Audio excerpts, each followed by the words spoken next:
everybody, and welcome to our Bronzeville Housing Authority monthly meeting.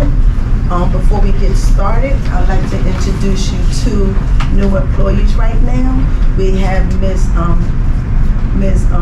Laquita Jones as our interim executive director, and we have Ms. Rhonda Sheffield as our interim assistant executive director. And so thank you for having this full house, those who are coming to present. And so, do young ladies have anything to say before we get started? Okay, all right, thank you. You're welcome. And before we get started into the meeting, we want to take a moment and do the moment of silence. Is the recorder on live? Okay, asking. Okay, and so let's take this moment of silence and then we'll go into starting our meeting.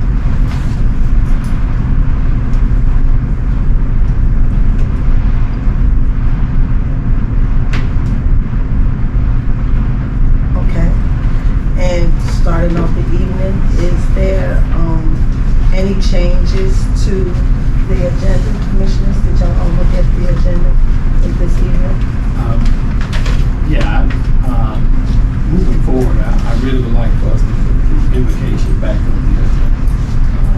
I don't know why it was taken off.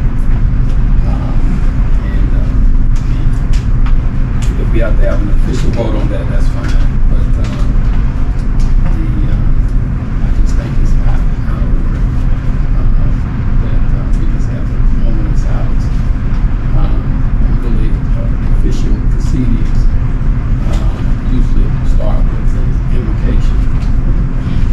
And as I said before, right now, there's some things going on with Housing Authority. We're going to leave it as moment of silence for right now because of some legal issues behind us saying the invocation. So right now, to be a court, so we won't get slapped on the wrist again, we're going to travel into a moment of silence. But in the near future, if we can go back to doing that, then we will. But right now, we want to stay with the moment of silence. Well, Madam Chair, I would like for us to address that. I'm not going to hold the meeting up, but I strongly feel like the board needs to take a vote on that. It's not a voting request. I can call for a vote on that. But we're not going to vote on that right now. We can discuss that later in the executive session. I'm not going to hold the meeting up. Let's Okay. move forward. All right. And so going forward, we're going to start our presentation. It's 5 minutes. The first one is Village Promise Keepers. Stand here. Yes, go to the podium. Good evening, ladies and gentlemen. Good evening. But I thank you for the opportunity. It's been a pleasure working with the Housing Authority for the last 8 to 10 years. Thank you for allowing us to be able to serve the children in this community. Everything is basically the same as the last proposal that I had. The price and everything will be the same. The price and everything will be the same. The only updates that we did, we did new roofing, burger bars, different things like that, control bars and iron shuts, everything is pretty much the same. We're going forward with our quality rating. We've already been approved with that. We have the farmers market, Mr. Lance, since his last name. We're going to be working with the Georgia farmers. So we created a more STEM with that and satisfy them with the nutrition program. We're going to go forward with that. We also took the children to do for them last week. And what we're trying to do is create financial independence for the families and growth. We have 35 families that we can serve. I've never had a problem, since I've been in the housing for us. Fees or payment, and we've never had not one thing negative. I just am very, my children are had since 6 months going off to school now. So my main thing is to collaborate, continue to collaborate with your agency. Be that lady in child care, whatever I need to do to make a difference and make changes to accommodate the parents. I'm willing to do that. I'm willing to stay with compliance and also, go forward with the state is asking us to do. Because there's a lot of changes in child care. And I provide to do that. I realize I can't do it alone. So we need the collaboration of the community to make sure that our children are safe. And I have collaborated with Safe Harbor, with other Safe Harbors also numerous agency and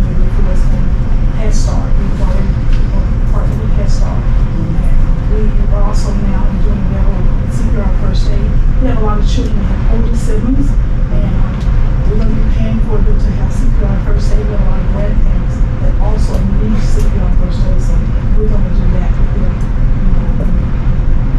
First response from Atlantis coming down, we're going to make sure we're going to pay for it ourselves so that our children have more adequate to take care of their younger siblings at some age that they can be home.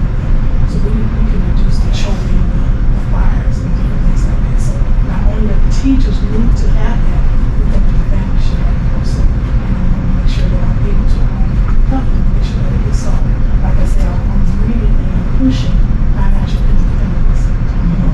At very small steps, but at the same time build up the value of that child as it is that man.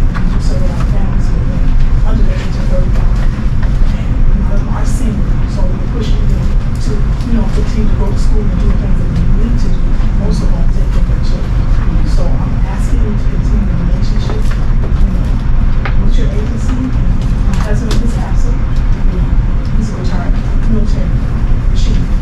He's an 8th grade teacher.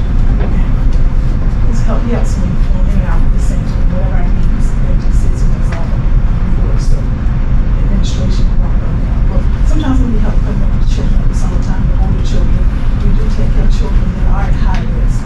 So we have sometimes children that do have behavior issues. We able to very low with that. I was going at 25 years in my specialty is diversity. I'm pushing diversity in our area, making sure that our food is diverse. Our teacher, our staff, he's very limited, but we are pushing for that. We had it before, but right now it's been after the pandemic, it's been kind of, since the pandemic, it's been kind of hard before that. But that's my goal. The center should represent all different nationalities as well as cultures. And I'm very educated in that area. I'm very experienced in that area. I'm not ashamed, or I'm not afraid to tap in that. So that the southern area, this region here, can grow, and be competitive with the Atlanta and other areas in our state. So just asking for the opportunity to continue. Anything that was brought to my attention to be corrected, it will be corrected. Will be corrected. So it's been a pleasure. Like I said, I do want to continue a relationship as well as to service my families here.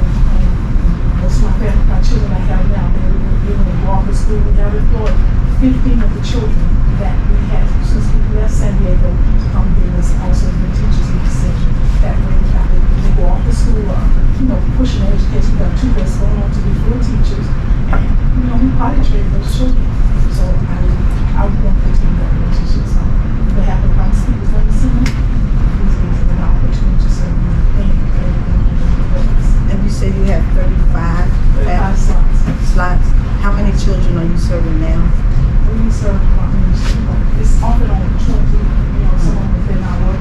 They've been going through some things with, find out, who's working, because the state did different hours, but before pandemic it was totally full. And we can be back to that point. We just wait till you guys, you bring them to us, and we secure those slots for you. So no matter whether we're full in this area, we always secure 35 slots for your family, and your family comes first when it comes to both sides. No one, takes precedence over that. Right. That's the best that your family can serve. And you have vouchers. You get vouchers. They have vouchers from us. So how many staff members do you have that's helping you with the children? We have 13. 13. Have they all had background checks? Everybody. Recently? Everybody. Recently? You have those, Mr. Jackson? So You're state certified, right? Yes. Yeah. Yeah, we all have background checks, we all have CPR first aid, we all have the training that the state has, plus we have to have an extra for quality break. We satisfy all that. Everything is satisfied. And what's the renewal on the background checks for your employees? The renewal, I think it's like 2 to 3 years. And if they flag that they get into some type of discrepancy, they'll flag. Say if they get arrested, it comes very strong. They cannot be in the premises. So any of our, we're collaborating with Yates, Astro, all of my people that comes in my center at a certain time, they can't be around the children. Family members, if anybody know me, know my center, know how I operate, I don't have anybody sitting around, standing around my center. They there more than 10, 15 minutes, they're not a parent, they will not be the phone speakers. I'm very strict with that. And if they don't have a background check, they will not come in. And I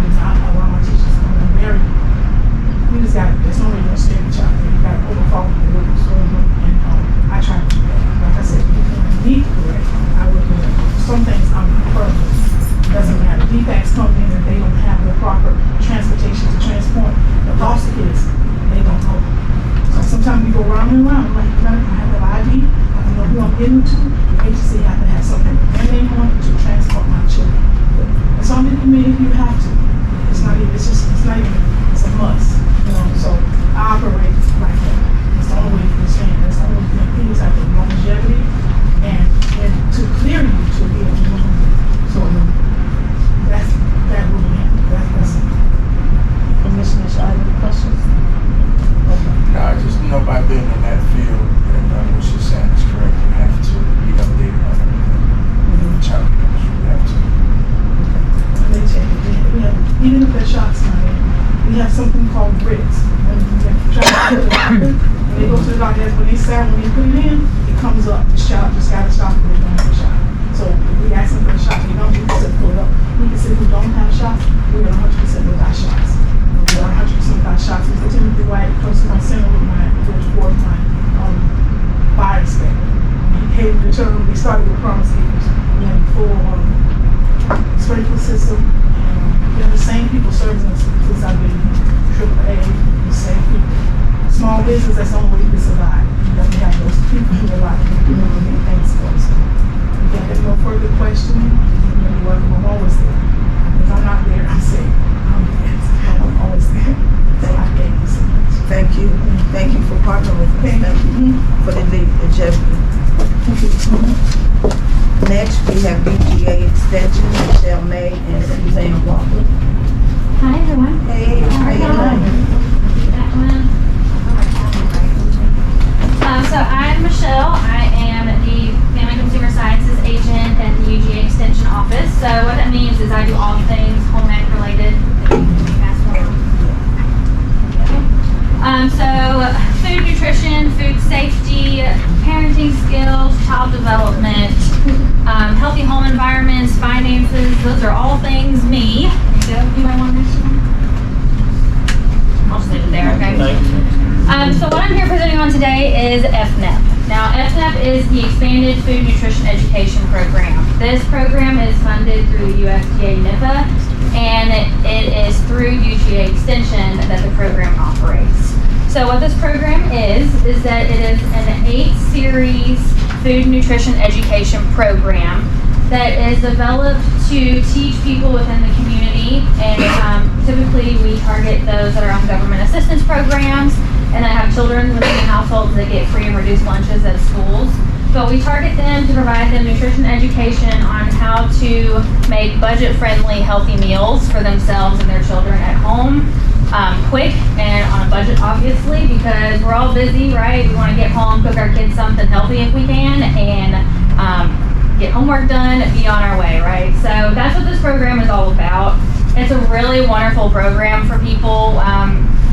I've taken it myself. I attend the classes at times just to make sure things are going appropriately because my program assistant, Suzanne Walker, does teach the classes within the community. We actually started teaching with Brunswick Housing Authority about this time last year, I would say, in this room actually. So she comes in once or twice a week depending on the scheduling.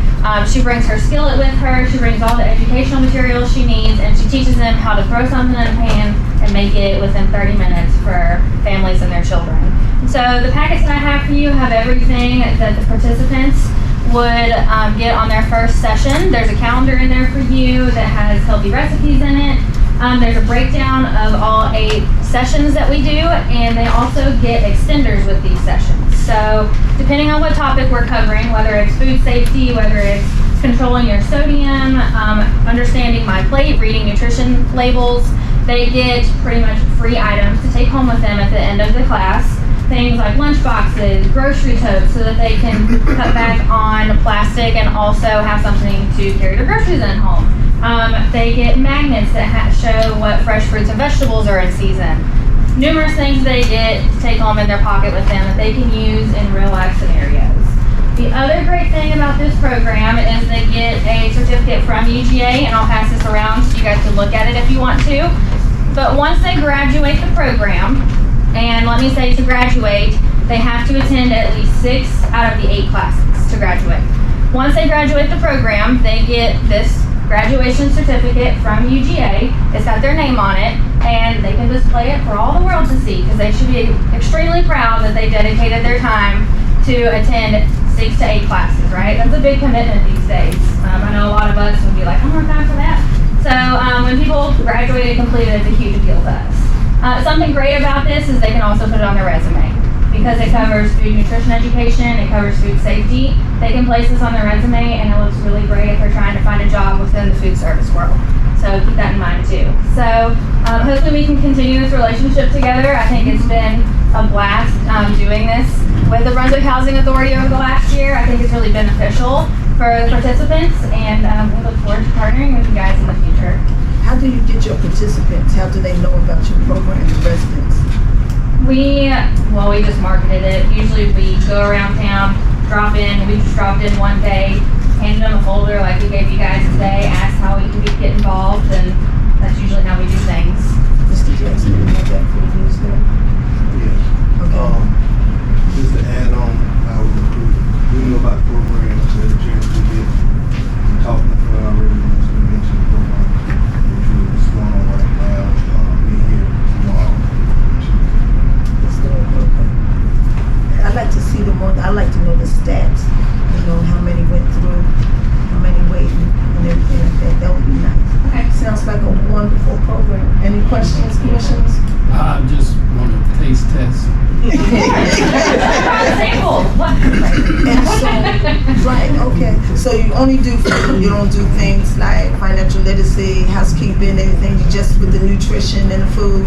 So my program assistant, Suzanne Walker, teaches the FNEP program, which is everything in your folder. As a family consumer sciences agent, I can come in and do financial literacy. I can do chronic disease management. So big focus around here is diabetes, cardiovascular disease, renal dysfunction, because we're finding more and more people on dialysis, right? So I can come in and do the financial side of things, the child development, family relationships, healthy home environments, so how to organize your space, keep things clean. So while she does the FNEP programs, I oversee the program. I also have my own programming on the side as well. And I ask that because going forward, we're looking forward to taking care of the whole unit, the parents, the children, and everybody. And so if we can show them how to, like you just said, and cook and clean and move them along, so when they leave here, they'll be independent That'd be wonderful. and they won't lack anything, right? You know. Now I did bring, let me get them out of my bag real quick. I did bring some extra handouts that just have my services as well. I was a little hesitant to pass them out because I don't want to overwhelm y'all with papers, but since we're talking about it, we'll go ahead and pass them out. I don't care for a lot of people, I know. I like paper. I do. but I'm familiar with the program. So this sheet has everything that I can provide education on within the community. Would you like one? There you go. Oh yeah, this is awesome. I also teach ServSafe classes within the community, so if you have a good group of people that want to be ServSafe certified, that's also something that we can look into as well. It gives Is there a them, cost for our folks to do that? yes, so ServSafe is $150, which sounds like a lot, but if you go through any other organization, it is typically $170 to $190. So $150 is a pretty good deal for me to not only teach the series, but give them the test and proctor as well. So every restaurant in the county has to have someone on staff that is ServSafe certified. So every shift within a food service company has to have someone that's ServSafe certified. It's mandated, and UGA Extension provides that service of getting people certified. It's a test that they have to take. It's about 80 questions. It's pretty tough, but we spend 2 rigorous days going over everything from food safety, how to run a kitchen, how to manage it, you name it, we do it for food service. So, yeah. No, this is a free center. Okay. From my understanding, unless they're taking the families are taking the service. Safe. The ServSafe, yeah, that's the only one that costs. Okay. FNEP is free. It's called the Food Club Program. We also provide it for teens, so if you have teens within the households that you'd want to get a group together and teach them as well, we can do a teen version too. So we also have that curriculum on hand. How do you work with the Master's Gardeners program? So MC Halbrook is our agriculture and natural resources agent, and she manages the Master Gardeners. They're actually in the garden when I was leaving today, working away, because we have a garden on site. So. right, we're, and then, Ms. LaShonda Huff is supposed to be working with them and doing some training at risk. Okay. So maybe we'll try to help to integrate the whole program. Yes, I like the program. Thank you. Thank you so much. You're welcome. All right. Next on the agenda.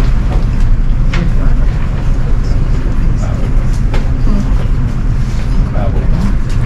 Yeah. Oh, Bible Way. Oh, wait, next up is Bible Way, Pastor Rosemary Woods.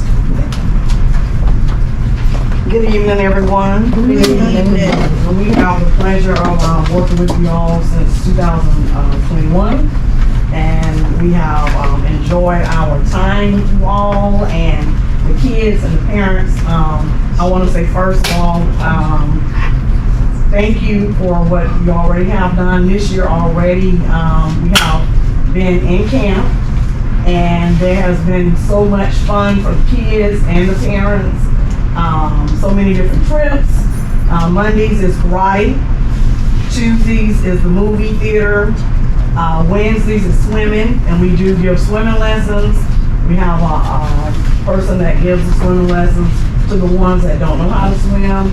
We have some that's been with us a couple of years and now are jumping off board. I don't know if you guys are able to go on to Facebook, but you can see it there. We do have a snippet of it. This is a young man that could not swim at all, and this is 3 years going now. Now he's actually able to do a lot of different things with the smaller kids. So we're very grateful for that. Thursdays is bowling. We have a lot of children that never been bowling before, never been pretty much out of the house. So to see them so excited when they make a strike, I mean, it's contagious. Friday is Brunswick Adventures, and we have someone in there that's a gymnast that is teaching them how to jump, how to make the flips. A lot of these young ladies are very talented, and we would have never knew that. So we're just so grateful for that. Also on the academic side, we have, I think I have 6 in all that is in summer school that go there first. We have one young man that had a 58% when he started, and now he's at an 86 because we have one-on-one tutoring. Dr. Linda Johnson is helping us out from Coastal. So we're so blessed all the way around just to see the parents, the home visits. I have one parent that came in from day one, and she said, I think I want to get a job. And I said, you know what? I think we can handle that.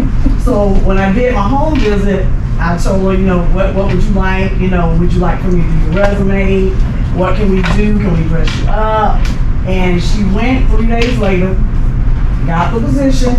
She was so proud when she came in, she just threw her name tag at me and said, it's all about it. And I said, okay, we're all about it. So to see the change when we do home visits, you know, to see these parents that didn't have hope, to have hope now, to want to go back to school. And we're partnered with Coastal Community too, to help them to go back if they want to go back to school. And if they want to get a job, we help them do the resumes. This is why the home visit is so important, because without the home visit, we don't know what the child was going through. Right. So with the home visit, we can change the parent's life, and now their lives can change. So if we only give the kids just something when they come there, it's not enough. To see them when we do the cooking activity for the children, never knew nothing about the kitchen, to come in and be able to, you know, make a toast and put the jelly on there. They're so excited about it. So we do a full meal. They get a full breakfast, and they get a full lunch, and they even get dinner. So we make sure that they're well taken care of. I don't know what else I could say, because I could talk all day and I don't want to overtalk. Right. How many children do you have? We have 30 children through housing. And how many staff do you have? We have 6 staff right now.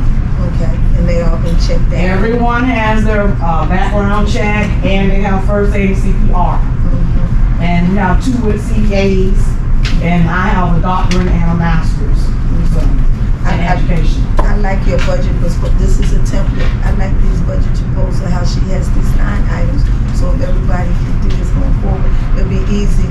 what the money we're giving them, what they're spending it on, and each thing they're spending it on, and how much. I like that. Let me see what else. So I know you're already in operation, and you Yes. send me the videos all Yes. the time. I want you to see. Yeah, and I know that, yeah. So commissioners, do you have any questions for Pastor Roseman Woods?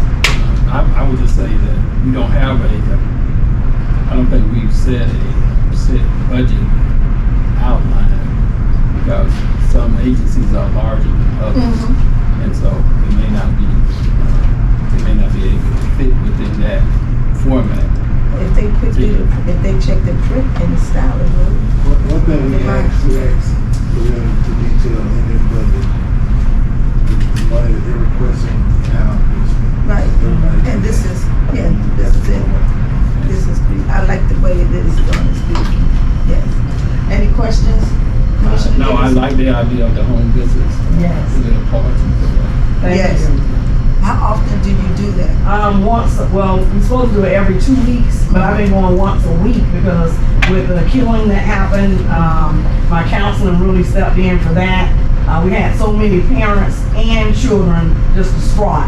So I was able to counsel them. My doctorate is in mental health.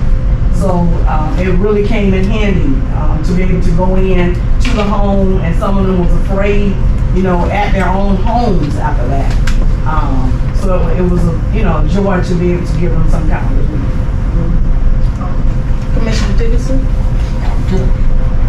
Okay, thank you, Pastor You're Woods.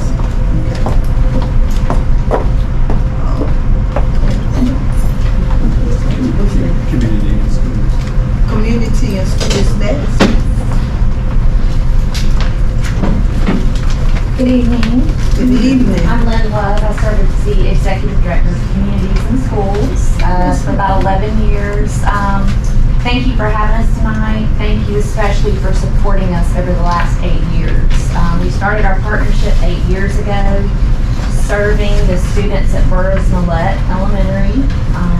We then, shortly after, began serving students at Goodyear Elementary.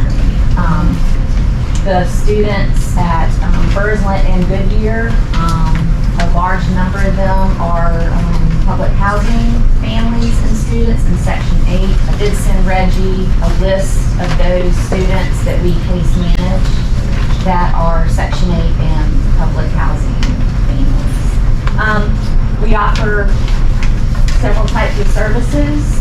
A Tier 1 service is a service that we can offer to the entire school population. So in our communities, the schools we're in, we do sign an MOU with the school system. They give us our own classroom. So it's a safe place for our students to come anytime they're in need of anything. We have basic needs stocked there. We have clothing, shoes, hygiene products, food, anything that school supplies, anything a child may need for the day to be successful in school. Any student in the school building can access our classroom and get a basic need or meet with a caring adult if they're having an emotional issue. The model is to have a staff member inside that school all day, every day in our own room, just as a teacher is there. But the idea is to allow teachers to teach. So our role in the building is to serve more of the social and emotional issues that our students face coming into the school building each day. We also really work with the families of our students. We take a holistic approach. We feel like the students are going to have more success if their families are engaged. We find it's easier to engage their families when they're younger. It gets harder as they get older. So when we entered Burroughs Millette Elementary, there was not a working PTA. We were able to help establish a working PTA. We were able to use funds to help support it. Have food for family nights, those kind of things. Same at Goodyear. Their family nights went through about a handful of participants to over almost 200. We were able to provide support for that by providing dinner and having the parents come in, and then after dinner they would be able to listen to the principal and hear about things that were going on in the school and what parents needed to know about their child's education and things like that. we do anything we can to address a barrier that a child might have to their education. As I said before, the students we work with, we tend to see more emotional and social barriers. So the idea is that the site coordinator builds a trusting relationship with the student, and they're able to kind of get down to what's really going on behind the scenes. I don't need to educate anyone in here on all the issues that go along with poverty that students face. You already know what those are. So once we identify that barrier, we do everything possible to address it. We can look to the outside community resources to bring them in. That can be volunteers to provide tutoring, mentoring to our students. We can refer out for mental health counseling. A lot of our students we find might be homeless or being kind of passed around from family member to family member. We try to help them establish secure housing. Anything they may face is a barrier to their education. The long-term goal is on-time graduation. Gwinnett County in 2005, when they brought communities and schools here, less than 50% of our seniors were graduating high school. Now, today, we're at 93, 94%. That's the ultimate goal. The reason we started elementary school is because all the data shows that at third grade, depending on a child's reading level, if they're not on reading level, they're most likely to fall in that dropout pipeline.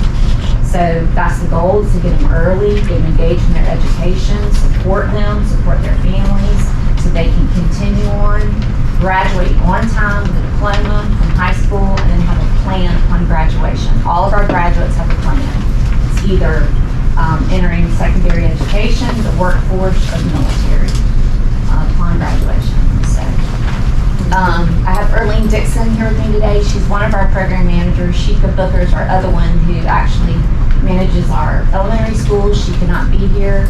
She handed out some data for you to see. I believe it was compiled over the last 8 years. Is that correct?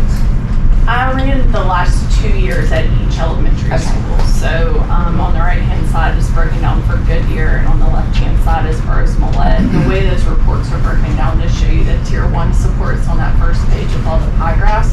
That's every student in the entire school. Those are services that all students were open to receive. I believe it's on the second page.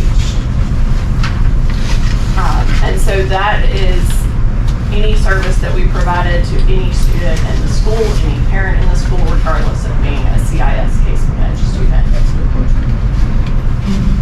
First, full disclosure, Sheikah Booker is my niece. So I'm very familiar with the program. As I mentioned before, I was on the task force that brought it into the school system. What's the difference of what you all do in guidance counseling? Well, guidance counselors today are just inundated with a lot of testing, a lot of class scheduling, those kind of things. So they just do not have the capacity to deal with the social and emotional issues that students deal with today. Especially post-COVID, we've had a lot of counselors say to us, I literally could not do my job without the extra support. The issues are too big and too deep. The trauma that students face, being out of school for so long, all the things that went along with that. There was increase in domestic violence, increase in violence in our community, gang recruitment. And so once students came back to school, counselors have said numerous times that they just can't do it by themselves. So they don't do counseling? They do some counseling, but a lot of times if there's issues they can't address immediately and they know that students need deeper or more intensive services, they'll refer them to community schools. So what does the parent resource person do? Well, the parent resource person used to, we don't really have that position right now. They used to, Is it not field or is it, I'm talking about the school system. the school system parent involvement coordinator. They do a lot of the literacy education for families. They also contact the families. They run parent events. Communities and schools at both Goodyear and Burroughs Millette partner with the parent involvement coordinator as well as the school counselor. So the school counselor may find out something going on with a child, and they'll come to us and say, this family really needs this resource. Can you help me connect them to this resource? Or the family engaged, that word has changed so many times, but the parent resource position, they run a lot of events to help teach the parents about literacy or Georgia milestones, different events like that, and then communities and schools partners with them to kind of help with those resources as well as food. We work closely with them if they find out a need of families, and then we'll help them. That's all. Right now. My question is, which I think, I really believe this is a great program as well. But one of the concerns that the committee had was dealing with whether or not you all will have a solution for unfilled positions. For unfilled positions? Yeah, for unfilled positions, such as, for example, the one at Girls Millet, the coordinator Correct. at Girls Millet was not filled. So is there any solution moving forward? We're interviewing this summer, all summer long. We've already interviewed a couple of people, so we're in the process of that right now. We will do everything we can to fill the position. What we've done in the meantime, Sheikah Booker, our program manager, has still provided services, and she's been keeping the door open and going over there several days a week because our site coordinator resigned in the middle of the year. So we will keep the door open, we'll keep the services going until we can find the right person to be in there full time. So going back off what Commissioner Booker said, the parent resource, the guidance, and the community and services, do they basically do the same thing each other does? Do y'all do the counseling? Does everybody in the parent resource guidance and community and school, you said you help nurture them when they're trauma and stuff like that? So they, all three of those different departments basically do the same thing? We don't do the same thing. We may cross-reference on different things, but the needs in both of those elementary schools are so great with the amount of students that are feeding in there that one school counselor for 600 students we do very different things. She does 504 plans, SST, interventions, paperwork, meetings with families. And then of course you'll see students on different needs and do classroom guidance. That looks different than what the site coordinator is doing because we're going in and we're doing a student support plan. We're finding out what the main issues are, and then we're providing wraparound services from the community to help that family, as well as supporting the family in the home.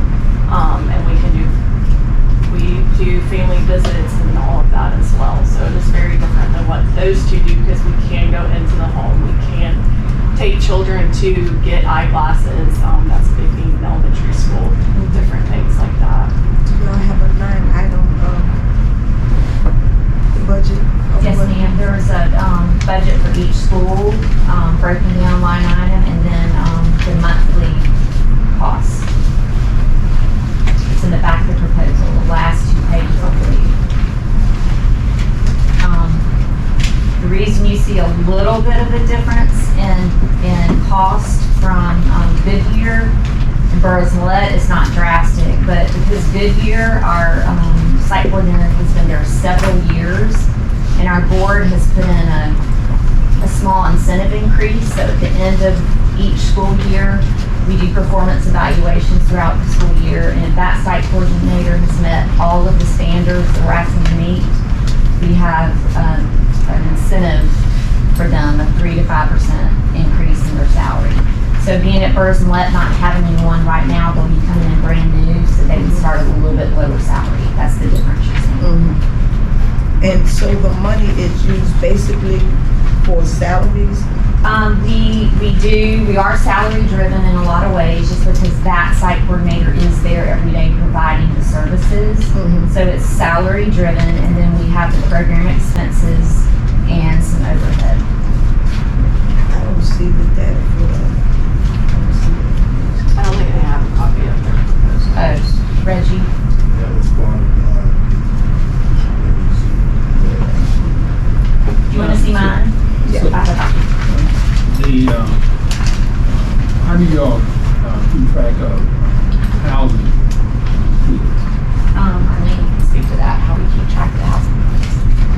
mean, that's what we're paying for. Right. Service. I mean, we all kind of all of the stuff you're doing, but Right. and while we want all the kids to be served, Right. community minded, but what we're paying for is our families. Correct. So I gave Reggie a list of those students that are housing. so round numbers, how many do you serve? I'm trying to remember. Do you remember, Reggie? Like 22 schools, but it was some, parent consent that you needed, to get all of them, get all of them. Yeah, so for public housing, we can look by addresses. We can't do that with Section 8. The parents would have to provide that to us, and they don't. So, I did give Reggie, something that he could cross-reference to see how many Section 8 students were also served. So you're saying you all don't know if they're Section 8 or not? We don't technically know, no. We know we have served Section 8 students in the past. So, okay. But like all the housing students that feed into Burroughs Millette are served Right. in some sort of capacity. We pass out almost 300 food bags every single Friday. We do family food boxes, incentives for helping with PBIS, the positive behavior, intervention support, family nights, all of those things. But as far as case managed students, we run that by address, and so we don't always know what house is Section 8, if that makes sense, by address. Now, as far as like Abbott Andrews or Brooklyn Homes or anything like that, we would automatically know that they're a housing student. So when they get their address, one thing, okay. That's all through the school system. Right. So it's just Right. based on whatever shows up on Infinite If Campus. they give us, the parents give us consent, they want to enter the program, then we can get that information. Right. We can run, verify the license. If they're Section 8, yeah. And I remember after the pandemic, community and schools came before the board and did things for the summertime, like when the Wi-Fi was out. Do y'all still participate in the summer or no, you just do it through the school hours now? We technically do it through the school hours now. If there were a need beyond school hours that we could address, we certainly would try to. Some of our site coordinators definitely stay in touch, especially with some of our more high-risk students, just to make sure they're okay and they're getting what they need. But if that opportunity were to ever come up again for any other reason, we would do whatever we could to address the needs of the community.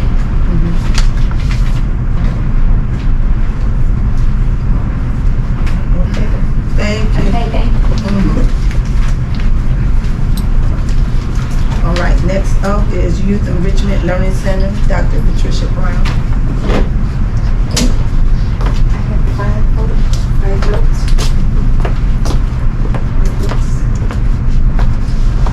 You have 5 folders? Just get them to Those two. Johnson Michelle.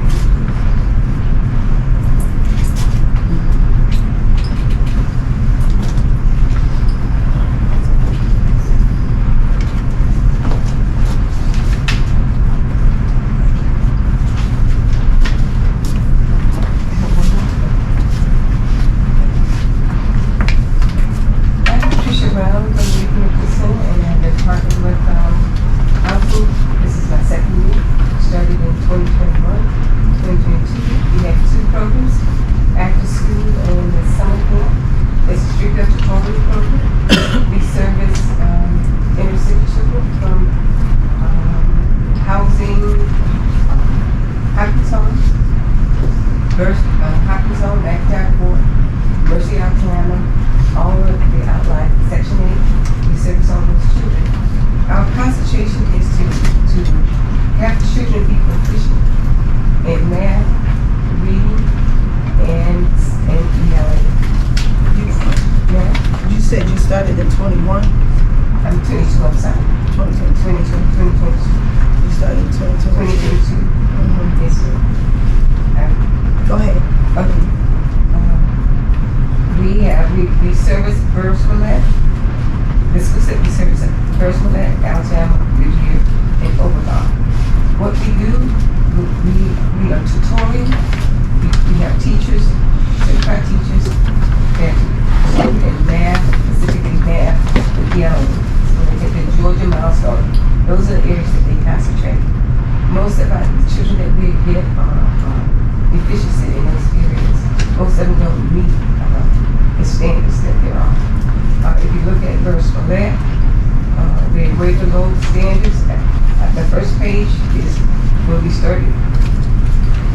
where we are today compared to Burris Millette. We had 20 students, and 20 students Burris Millette, and all meet that we had meet the Georgia standards. And at Goodyear, we had 1 exemplary and 4 meet, and 1 meet improvement. The one that needed improvement didn't make the Georgia standards. She didn't meet the Georgia standards. So she's going to summer school, and we are also tutoring her to try to meet that test at the end of June. They do take the test in June. So hopefully she makes that test. There was some issues there why she didn't meet the test. She has trouble in focusing, she has trouble doing other things, understanding. Our whole purpose is to find out why a child is not understanding what is being taught to them. We partner with the school system. When I say partner with the school system, we go with the parent to the school system to meetings to help their child and find out where they are lacking, and we concentrate on that. We have 2 Pacific tutors, 1 in math and 1 in ELA, specifically to those children one-on-one in that subject matter.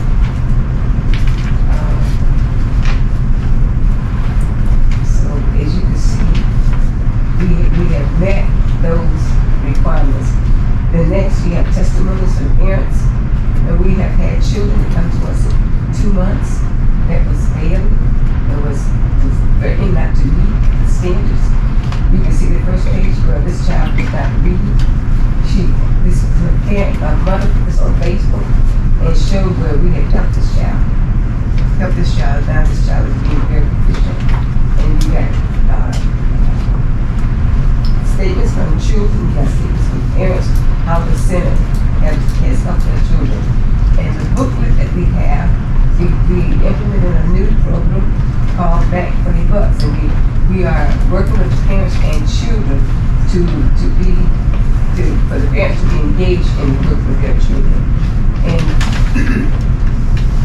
the Bank for the Buck utilize all the tools that are available to them. Like most of the students do not take advantage of the tools at the school and outside of the school.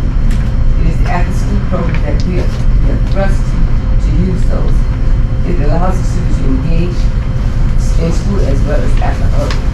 And also it provides the parents opportunity to work with them, to work with the child as well as the school. It highly promotes parents' engagement in the academics. A lot of times we get children, parents do not become involved in their academics. So this will help us to help the parents become involved in child academics. So more importantly, both programs allow the student to connect school and the after school. We also, in the summer camp, we continue the education. It's a summer camp. It's an academic summer camp. So we do the math, we do the ELA, and we do the reading. We also have field trips, we also have recreation activities, but our concentration is specifically tutorial. So,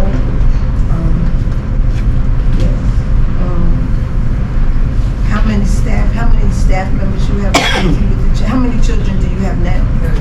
30. And how many staff members you have for the children? 7. How many? So how many does each teacher have? 17. So you got 7 staff members? And how many teachers? You got 3 teachers and 2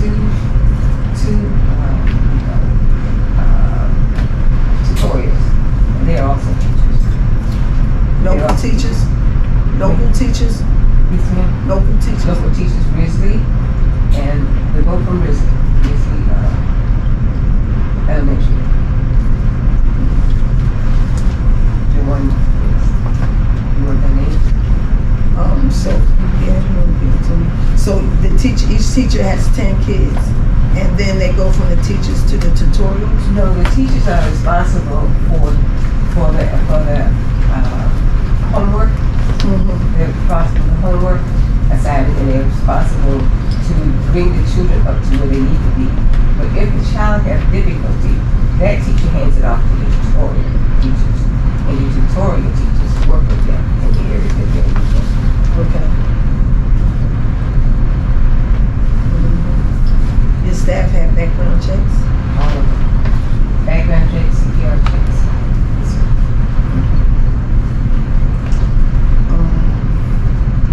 Any questions, commissioners?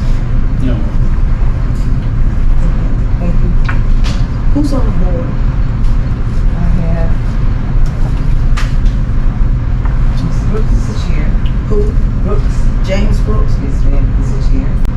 We have Annette, yes, I have it, first. Annette Grant, she was supposed to speak. We have Dawn Scatcher, she's one of our teachers. And we have Ron Stokely.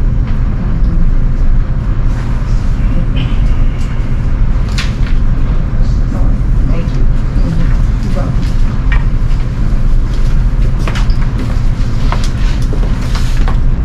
All right. Thank you, Ms. Brown. Dr. Brown. Next, we have Coastal Outreach Soccer, Sean Williams.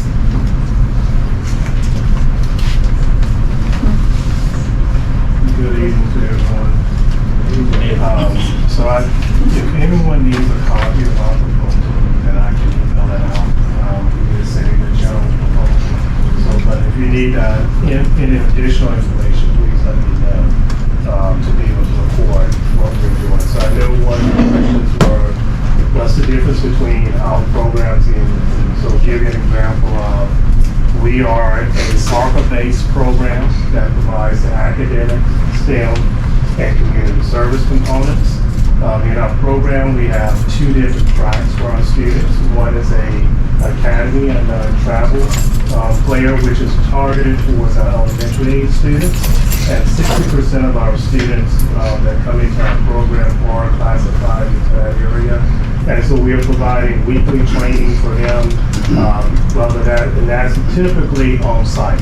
So that is at McIntyre Court,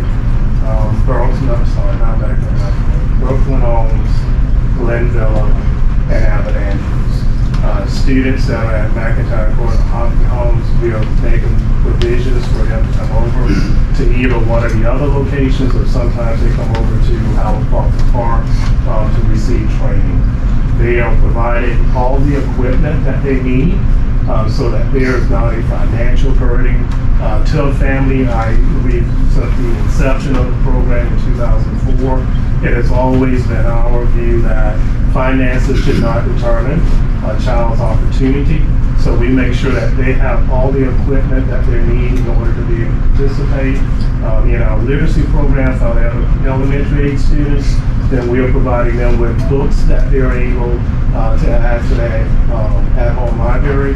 We have a literacy day function in the spring as well as in the fall for those students, encouraging them to turn in a book list. As they turn in a book list, there are different incentives for them as well as for their parents, so that we are always looking to see how do we get parents involved in our children's education.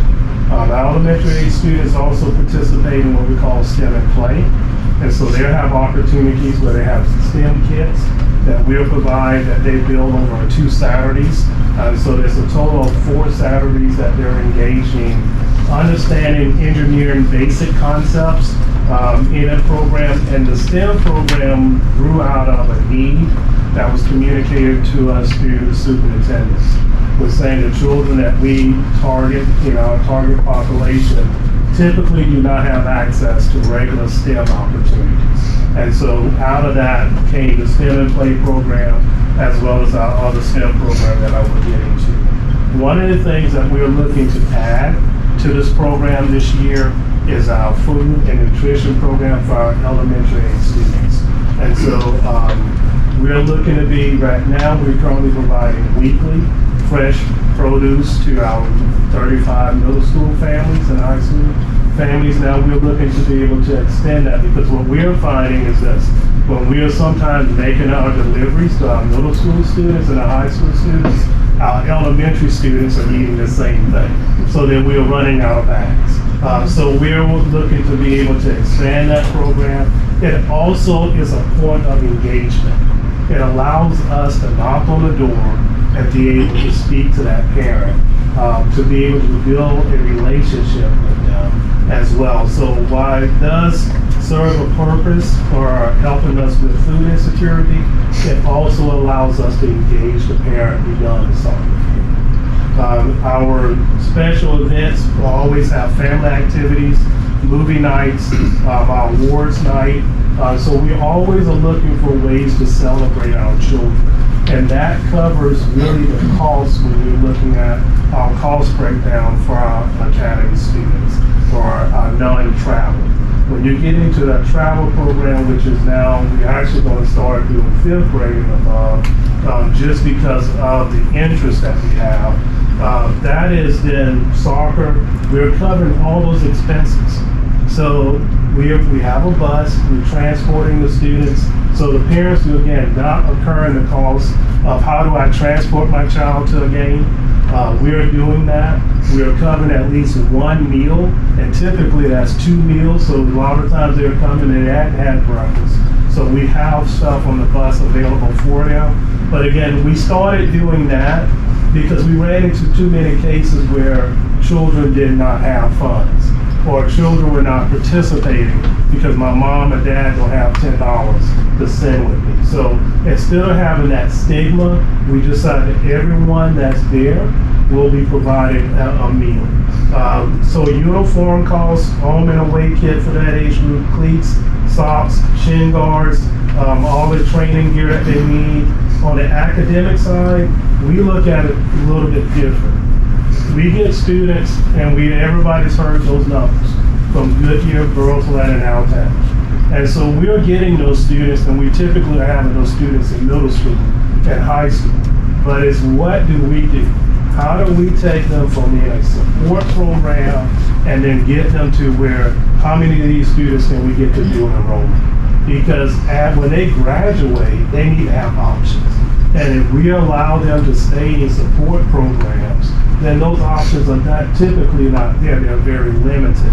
Just with the amount, just with the curriculum that they're being exposed to, and just the rigor of it. So our deal is that we always communicate to our students, here's the academic pathway. We want you to be able to progress through this pathway, but we are there to support you through that and be able to provide that assistance for you. We have an academic year program where students turning grade, so now they're being an active participant.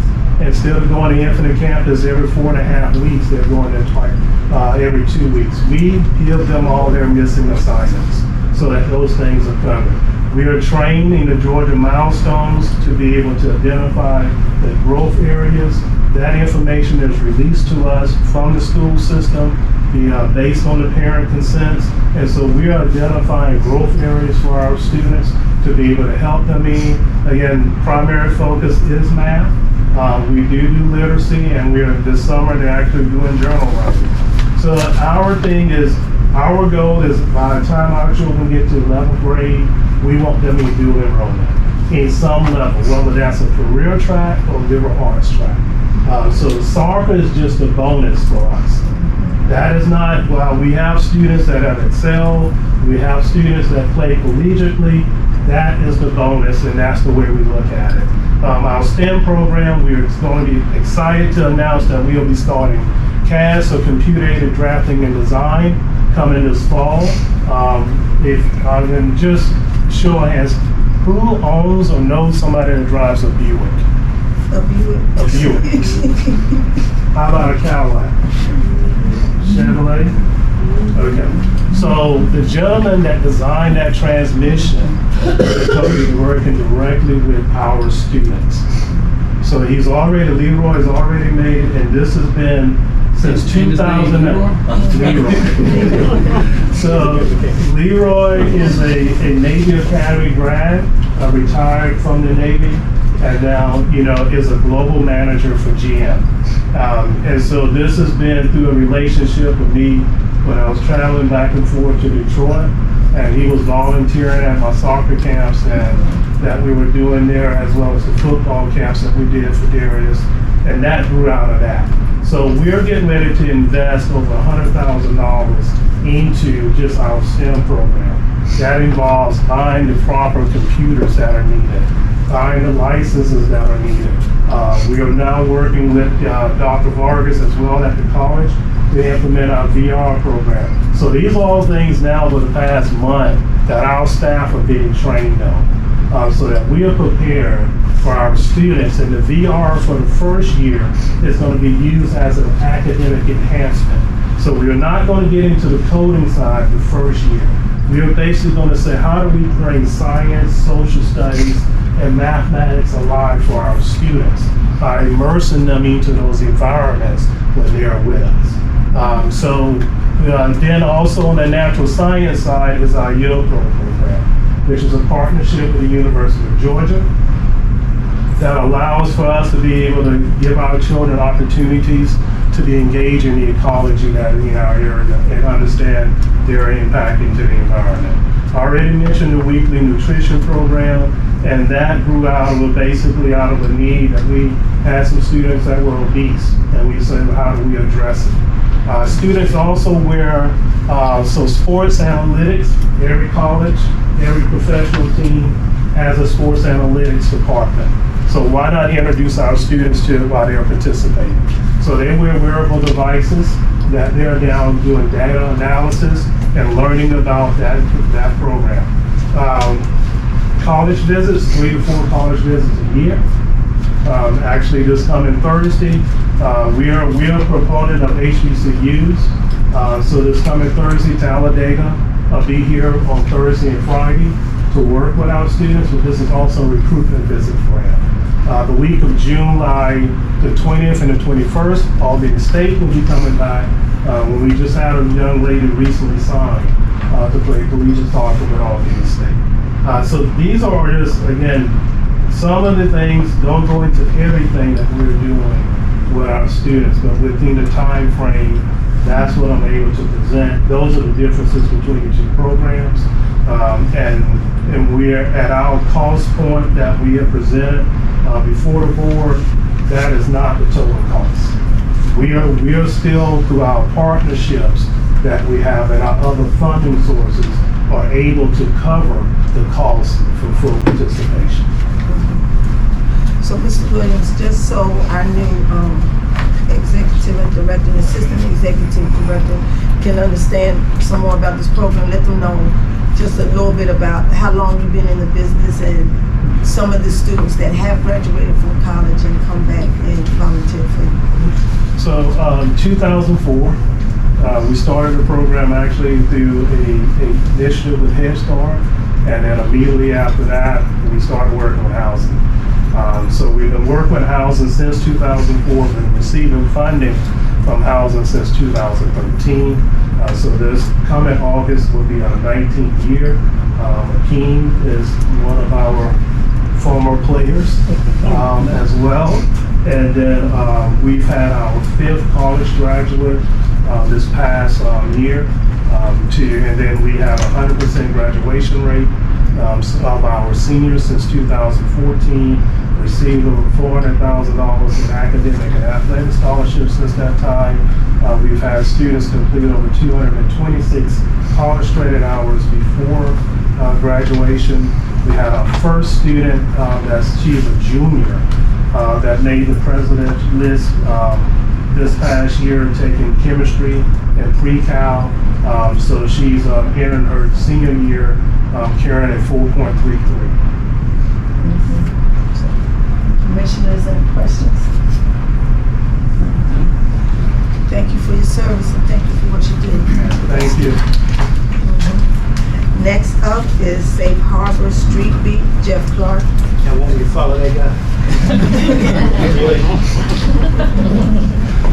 Just coming in. If you do, you'll be better off.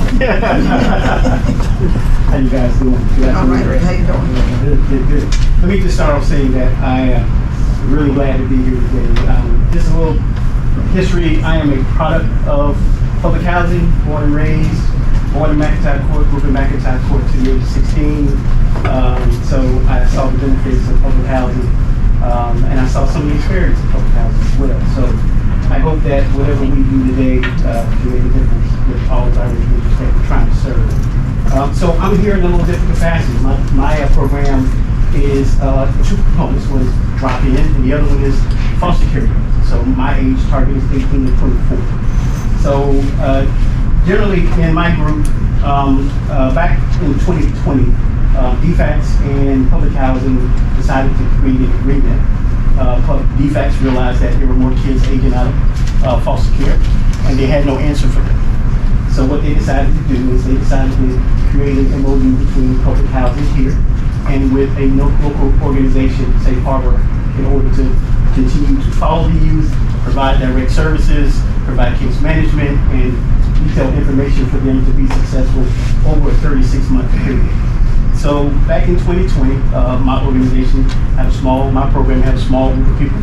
I think I had about 3 to 4 staff at the time, just covering 1 or 2 counties. But that has changed as far as programming is concerned.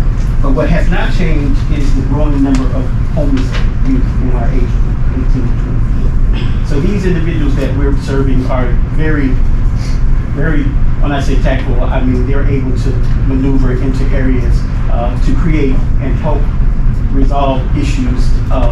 And one of the problems we've seen here in public housing is we have a lot of individuals that are migrating in that 18 to 24, and they're actually coming to our public housing sector, and they're staying with other individuals because they have no answer. So they're doubling up, and that's what youth do. They wind up doubling up because they become more resourceful. Of course, that creates an issue over time if they're not on the lease agreement, because not only are they not on the lease agreement, but at the same time, they might have other issues that need to be resolved or be helped with over time. So one of the programs that we put in place in doing this is our drop-in has continued to follow youth. We work with those 18 to 24 to help them find stable housing. We also work with them to provide case management 24/7. So there is a case manager always involved for emergency shelter or placement. We also provide therapy, trauma-informed care as well. We also provide tutorial services for individuals that are in an age group where they need a little more, if they want to do continuing education, if they want to get a GED, if they want to go to college, if they want to do other things or trade school. So we provide that as well. So we have a certified licensed teacher that is that works for us 9 to 5, Monday through Friday. And so she actually helps manage that particular part of that as well. So we also have a therapist. So we have an in-house therapist that actually provides therapy for the individuals. And we have a case manager that provides direct services. So ideally, in this age group, 18 to 24, what we see and what we continue to see is a lot of what we're seeing now in Glenn County is in our homeless population. So this is a different arena. So what's happening in our homeless population with our FYI kids, we're seeing more potential kids coming in with no potential answers. They're migrating from other places with no answers and no opportunity. The program itself is going to provide direct services to each and every individual. We're going to do placement as far as stable housing. I will tell you in the last 3 to 4 years, we've worked with about 15 kids placement into public housing. Quick story today, I met with a kid at 2 o'clock, had him placed over at Saved by Grace. He is 22 years old, and he is not from here. And so the idea is when I gave him options, I gave him job corps, I gave him public housing, and I gave him other programs. I would guess when he was selected, he actually selected public housing. This is where he wanted to come. He doesn't want restrictions, but he wants a better way to do things. And so I will tell you that in his past, he's had, as a kid, at 17, he's had some misdemeanors at 17 in school, which ideally we understand that might not disqualify. But giving kids options at that age, at 18 and 24, is going to open up an opportunity for them to understand more and realize that there are options in this community. So my program in my drop-in also provides mental health services. We provide direct services and direct referrals for housing. I manage the coordination system. I manage 2. I manage one for Coastal, which is 7-county region, all the way from Hinesville all the way to Camden, which includes Wayne, Brantley, and a few other counties. And we have a new Southeast Georgia coordinator, which goes all the way to Dublin. And both of those systems are interconnected with services. So as kids begin to understand and maneuver, we're able to do placement and work with other organizations to do placement and provide direct services. Our system allows us to track kids. It allows us to track the youth, to figure out where they've been at, what their weaknesses are, what their strengths are, and to do reunification if necessary. We provide direct communication services where we meet with the family. This young man here, he don't even want to talk about his family. That was never a concern for him. But he began to understand that his family was his corporate home. And at some point he needs to be reunified, whether it's in a house setting or whether it's just being reunified just for contact. But those are the situations that we deal with when we deal with that. My program also is a direct referral for Youth Challenge. Youth Challenge is a different program. I will tell you, over the years, and you guys have probably seen an increase of crime, tendencies here, deaths, shootings, things like that. We created a program called Pathway Out back in 2016. And in the Pathway Out program, we actually went into the schools to provide direct mentorship. So my program does mentor. We bring community leaders in, provide mentorship to these young men and young women, and then we help mentor them through their process. But back in 2016, we actually set out to do a program where we actually placed kids who were in gangs and took them out of the gangs and moved them to another area to create safety. And so we were able to move several kids from the community who chose to move out of the community and be successful. We had two particular kids that moved that were between the ages of 17 and 16. They actually graduated in 18 months with a high school diploma. I will tell you one created great success, but I will tell you the other one came back and he actually did hurt. So it wasn't because of the program, it was because at home, when we got back, his uncle was the person that brought him into the game. So the family dynamic is something we look at in our program as well. How does the family work? If we have a youth that has a child, how does that work? What are the tendencies? What are the history? And how that history is working for that youth? So in our FYI opportunity, providing direct services, it is basically mostly the pay for case management opportunity between staff. Some of it is direct benefit where potential FYI participants that come possibly youth that come into your program, they don't have to worry about paying deposits and utilities. We pay those as well. We do provide some dental care. We provide some transportation as well. We provide food services, so you don't have to worry about clients call weekly for food services. And of course, we provide normal transportation. So we do help with Social Security benefits. We help with DFACs as far as getting food stamps. We help with birth certificates. We help with driver's license. So we have an array of programs. And it's all to create success around each and every youth. We do individual service plans. So every youth is not considered the same. So we base our service plans based on the youth's strengths and weaknesses. I will tell you that we've had to kind of step out and think outside the box and innovate ideas on how to bring youth into our program and let them know that they're very resourceful. So we've created things like chips, and we have a new program that we're going to implement shortly. Development director here is where we're going to be geo-tracking youth with their phones to get an understanding of where they're going and where they've been. But we're not just doing this for this year, we're making it a collective. So we understand more about how the youth move, what the movements look like to create success. So that's another big component that we'll be implementing in the next couple of months in our program as well. So it's really a collaborative of services that get to offer. Over the couple of years, I did a lot of placements in public housing. Not all has been successful. I think going forward, having opportunity to be funded and having direct case managers that report strictly to our FYI youth will help strengthen that program. And a part of the program, futuristically, I will tell you, is that we're building a program. I'll go ahead and tell you guys. So it is an alternative program to education. We realize that our 18 to 24 are not all wanting to go to school, finish school, and go to college.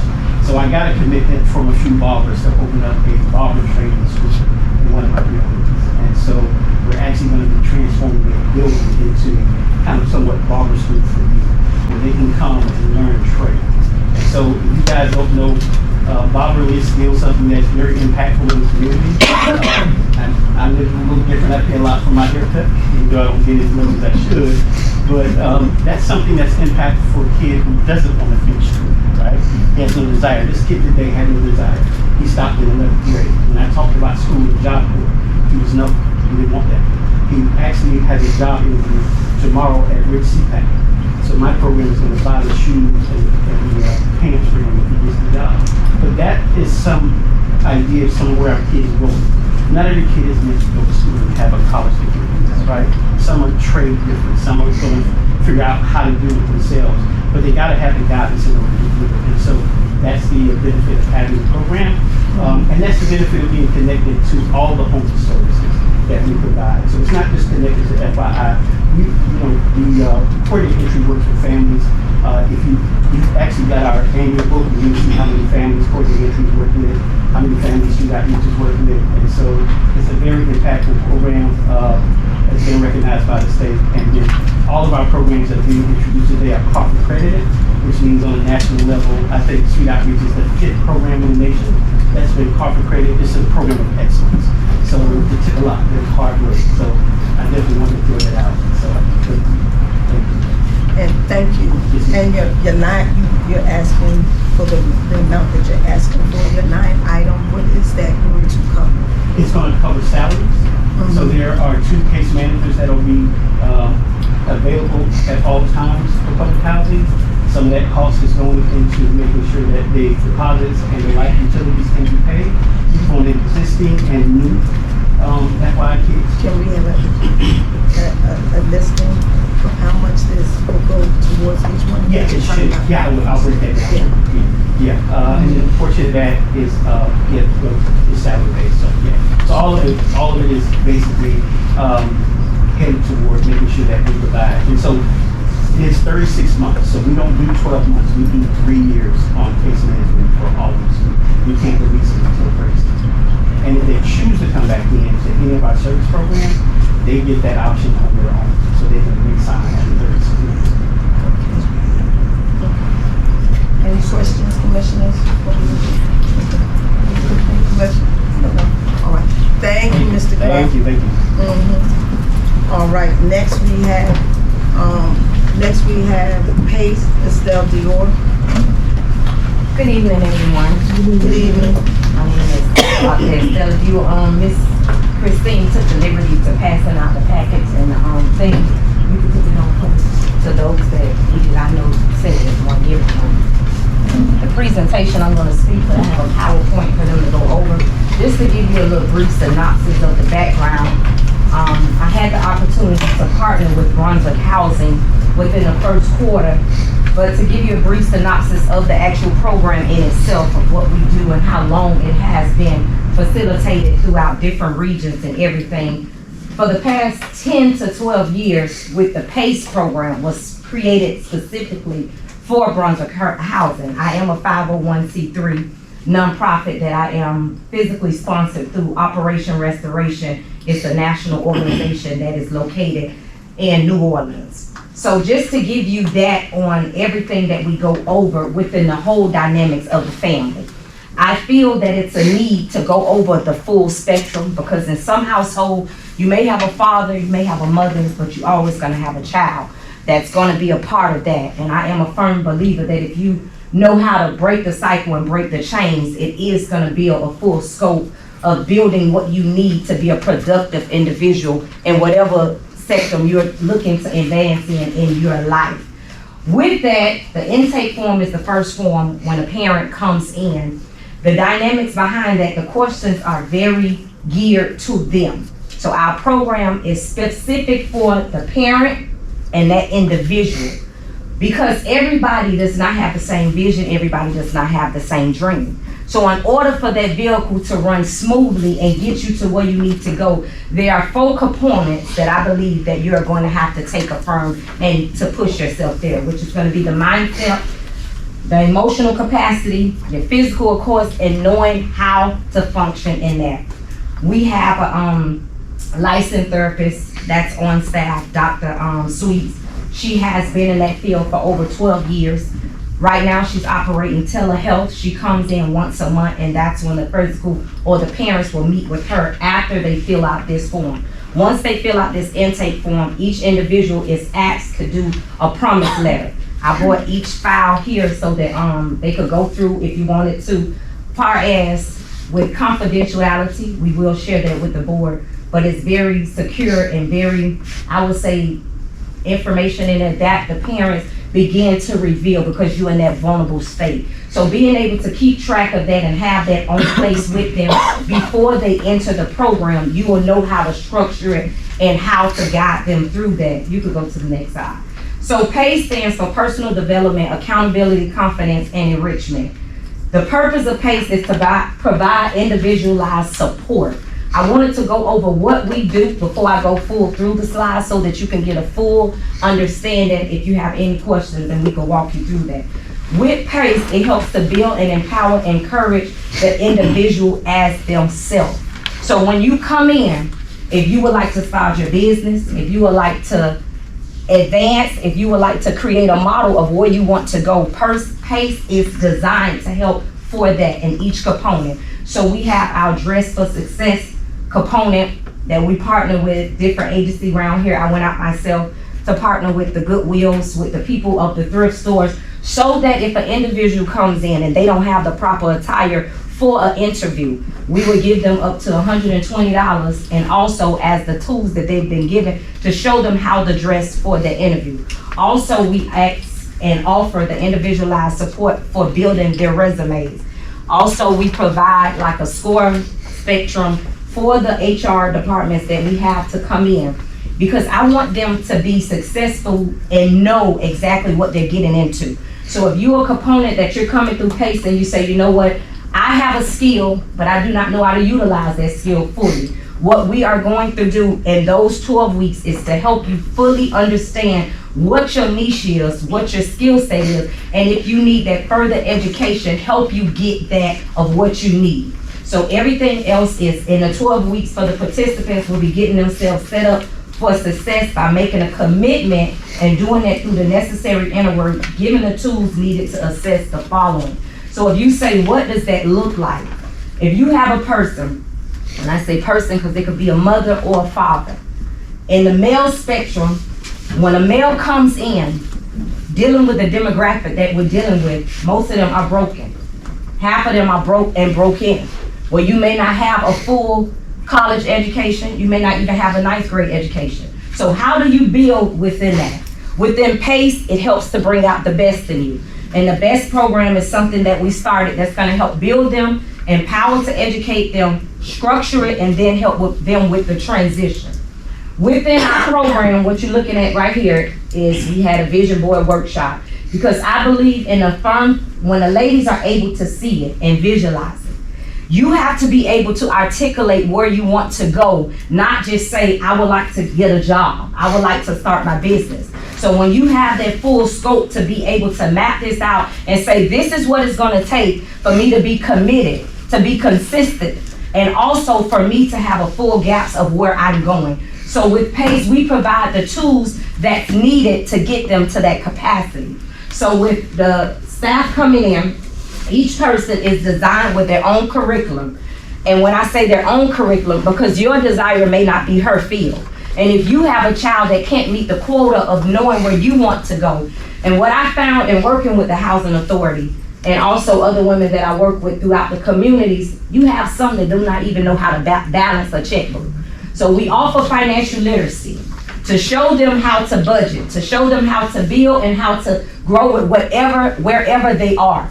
Because everybody is not making 4 figures, some are not making 2. If you have Social Security disability, or if you're receiving public assistance, wherever you are, you have to notice your needs versus your wants. So through the financial literacy course, that's what we teach them. All of that is set out through week 1 in the goal setting first with their SMART goals, acknowledging their why and recognizing their goals of where they want to go. And week 2, you could go to the next slide. And week 2 is the week of commitment that helps them to stick to their goals and going through the good times and the bad times. Because once you set a goal and you're getting ready to accomplish that goal, you are going to be faced with adversity. And I know each and every person in here can agree with that. You can set a goal and say that I want to obtain this, but once adversity strikes, so you have to have a solid foundation to know how to channel your vehicle to get to your next level. That's gonna take that commitment. With the conflict and resolution, it's plans that you talk through and get through. So in the base of them building their resume, they have to understand each component of that. Also, we offer and we certify each lady in BLS and CPR That's what you see up here. That's the actual presentation. That's the actual class that they go through. We have partnership with the hospital with Mr. Sean Seitz, that he's willing to hire the women if they go through the completion of a CNA process. PACE does not offer that CNA component. PACE compares and get the ladies ready to step into that lane. When I say ready, they will have their full certification for the BLS and the CPR. They will have the notion of how to create and critique their resume if that is the field that they would like to design and go into. And the second component of moving into, we also offer, everybody may not want to work a job. There's the activities in the communities. Everybody may not want to work a 9 to 5. So with PACE, we have the entrepreneur component where the ladies are able to come in and say, I would like to start my business. We help them create a design for their business model. Now, you just can't come in and say, oh, I want to start this and I want to do that, and saying you're going to be making pies on your grandma's back porch. No shade for that if that's where you're starting. But we want you to know how to break down your revenue costs of what your paying's gonna cost, what your progress gonna take, and what your ingredients are going to be. So just educating them in that field of what's needed to create the full model for their business of what they want to create. Within the PACE project, we had 2 graduates that became business owners. We paid for their LLC, also helped them with the marketing structure to market their business. They'll also have the affirmation process, learning how to affirm themselves, also the emotional intelligence, and the pieces of the component to build the full individual for that spectrum of everywhere they want to go. You could go. This activity right here, activities and community, I'm a hands-on person, and I say I could stand up here and I could speak all day. But to be able to give you a visual of actual how we in the community and how we go, because I believe when you work hard, you must play hard as well. So this was a day that I took the ladies to Longhorn. You could go to the next field. And this is the actual graduation from PACE. I wanted you all to see that. Each lady that come through the program, they will receive a certificate stating their participation for the 12-week process. That certificate shows that I was committed, I showed up on time, I took my time out to learn what was needed to build me and be a part of where I wish to go. These are our actual graduates that graduated from the PACE program right here from the Brunswick Housing Authority. It was a full participation within that. With each lady, they took on what they wanted. They created what they needed to build. Some ladies went into the field, some ladies was placed. When I say went into the field, with the presentation and the Hope and PACE documents, we gave them the layout, what they was needed. They took hold of what they wanted. 4 ladies became successful in obtaining employment. 1 works right here at the Brunswick Housing Authority. 1 works at a security firm, and the other 2, I will not sit up here and say I know the name of the job, but just to see them walk out, step out, and be successful with this program. Go to the next one. I also asked them for testimonials that they sent in, and this is just a fragment of what we received and everything. The first one was a testimony by my Miss Tiana Cook, and hers was just so ironic. That was the first folder that I pulled out. The second one was from Miss Crystal Graham, and then we had one for the past chair at that time to speak on his experience of coming in to witness the graduation and to step into some of the classes that were held through the courthouse. I will tell you, each individual that I had the opportunity to work with, every day was a different struggle for them. Every day was a different outlook. But based off the statistics and based off the success, PACE is a very great program, and PACE would love to continue to partner with the Brunswick Housing Authority. Before I go into the next realm of introducing Pearls, did you all have any questions? Yes. Yes, ma'am. How long what's your stats? How long has PACE been in Brunswick? As I started off with the presentation, over 10 years. Within, yes, we have been recognized by municipal leadership. That was presented in the RFP. I was recognized by the mayor, the previous mayor, Mr. Carnell Harvey, and also our current mayor, based off the program and also the work that we do. And what, and so for the price that you're asking, where is your line item for the prices that you want for the, what do you want to do? That was broken down in the RFP as well, far as with the conduct the assessments, also with the client referrals and the conduct of everything that's gonna be in place. It was presented in the presentation. Yes, ma'am. Okay. I don't have it on me right now. So everybody else bought some pamphlets of an update of it, so I don't have it here. Well, I wasn't Just asking. informed to bring it. I bought what I would need as far as with the presentation in the RFP that I responded to. It asked for that, and I responded accordingly. If you need it, I'm quite sure they have it, because it was 3 that was sealed and presented as required of myself. Yes, ma'am. Okay. How many employees would you have, and how many ladies are working underneath you with this program? Right now, it's 6 employees. Each of their credentials and their resumes was presented in the proposal as well. Just Which 6 are- employees? Yes, ma'am. Which are, ma'am? Do they all have background checks? Yes, ma'am. That is a requirement to come into my nonprofit. Far as my situation itself, knowing I'm a returning citizen, that is something that's required, not that it's judged and based upon. And I'm gonna just say it like it is. The women that are on staff, they're PhD. Dr. Sweets is a licensed PhD. She's also the principal of the high school. So Miss Lindsay, the LPN that conducts the CPR and the BLS, she's also had a background check. All those were submitted to me. I didn't know if I needed to submit those Yes, to you if you yes. would like to. That would be Yes, fine. yes. Yes, ma'am. And so are they gonna be the ones teaching our residents, or are you gonna be also doing It's our both. residents too? It's Okay. both. Yes, ma'am. Every assignment before the ladies receive it, it's submitted through Ms. Hurry and it's printed out. But each lady that come in, there's a manual. It's an actual manual. It's a 12-week manual that they receive. They also receive, if I would've knew this was needed, I would've bought it, but if they always be ready. They receive the 6-step confidence booklet. And with the manual that they receive, now as you know, the residents are, when they building their resumes and everything, that's built within the person itself. But far as the materials that we give, yes, that's always go through, and everything is logo with Brunswick Housing Authority as well.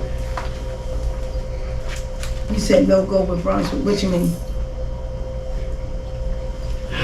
Your logo would be on each item. Okay, I don't know about that. We'll find out about that, cause you're advertising us on your business thing, yes, so. I That, don't know. well, in your, how it's labeled in the RFP, that's just a state that they require. Now, I don't know if that was changed or switched, I was only doing what was asked. I don't know, I have to see, Yes, cause ma'am. nobody else uses our logo on their things. Well, Okay. that was in the, MOU and in the stipulation, and that's what was required to act. If it don't need to be on there, that can be corrected, and I will happily reprint and re-forward to remove that. It's not a Okay. problem. All right, Yes, ma'am. all right. So before we go into, you could go to the next. Commissioners, don't have any questions for her? No, I just would ask, because I think the 5 minutes, you certainly take it more than that. Okay, no problem. That you make this part as short as possible. Well, it's in the documentations of everything. I mean, not to be rude or anything, it is listed for the 5 minutes, but everybody that came before me had the time, but thank you all for that. Well, I'm not saying that you can't present, I'm just saying, just be mindful that. Yes, sir. in your Well, it's in the, presentation. If they have any questions or whatever, that's fine. Thank you. Okay, next, we have, Safe Harbor, Family Preservation, Leslie Martin.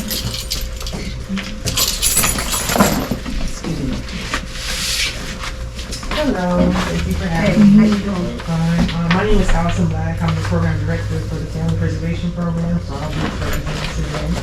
And I also have Ms. Michelle Basic here, who's also our program development director. So the Family Preservation Program has had much success with working with DFACS cases. We've been around for about 12 years, and the goal of the program is to prevent children from going into foster placements and also for families getting second referrals. Every year we try to serve at least 90 families.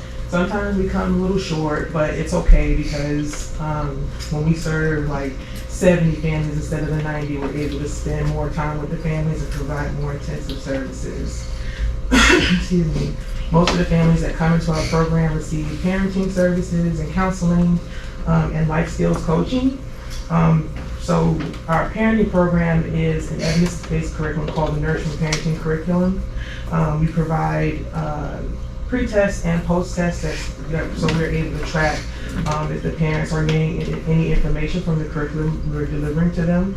And then for the past couple of years, on average, about 80% of participants have seen an increase in knowledge in at least 5 of the areas that we teach. And those areas that we touch on in the curriculum includes expectation development of children, teaching them skills and empathy, teaching them alternatives in different ways to discipline children. We also talk about family roles, and we also talk about power and independence. So teaching parents to know the difference between when they're actually providing support to their children and not spoiling them. And teaching children how to meet their own needs if they're capable of doing that. And 92% of the families that come into the program express being satisfied with the services and also saying that their family status have improved since starting the program.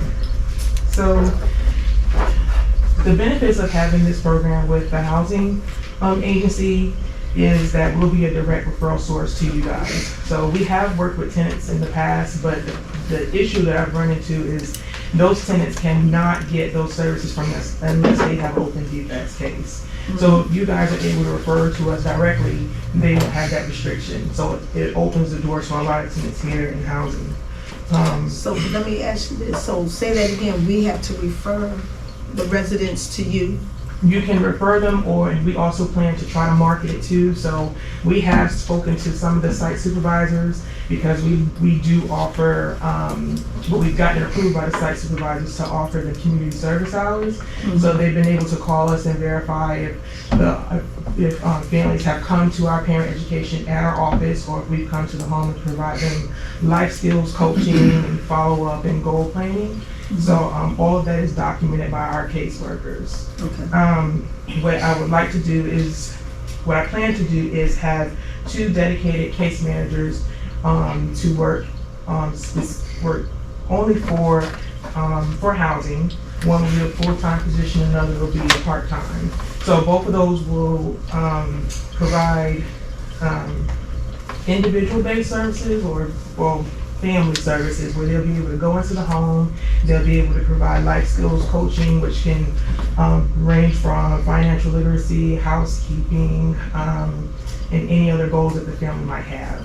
Included with that is we have to complete assessments on every family that we work with so that we can assess the needs and talk about whatever goals that they may want to meet, and we do individual service planning. So the planning, the families receive a copy of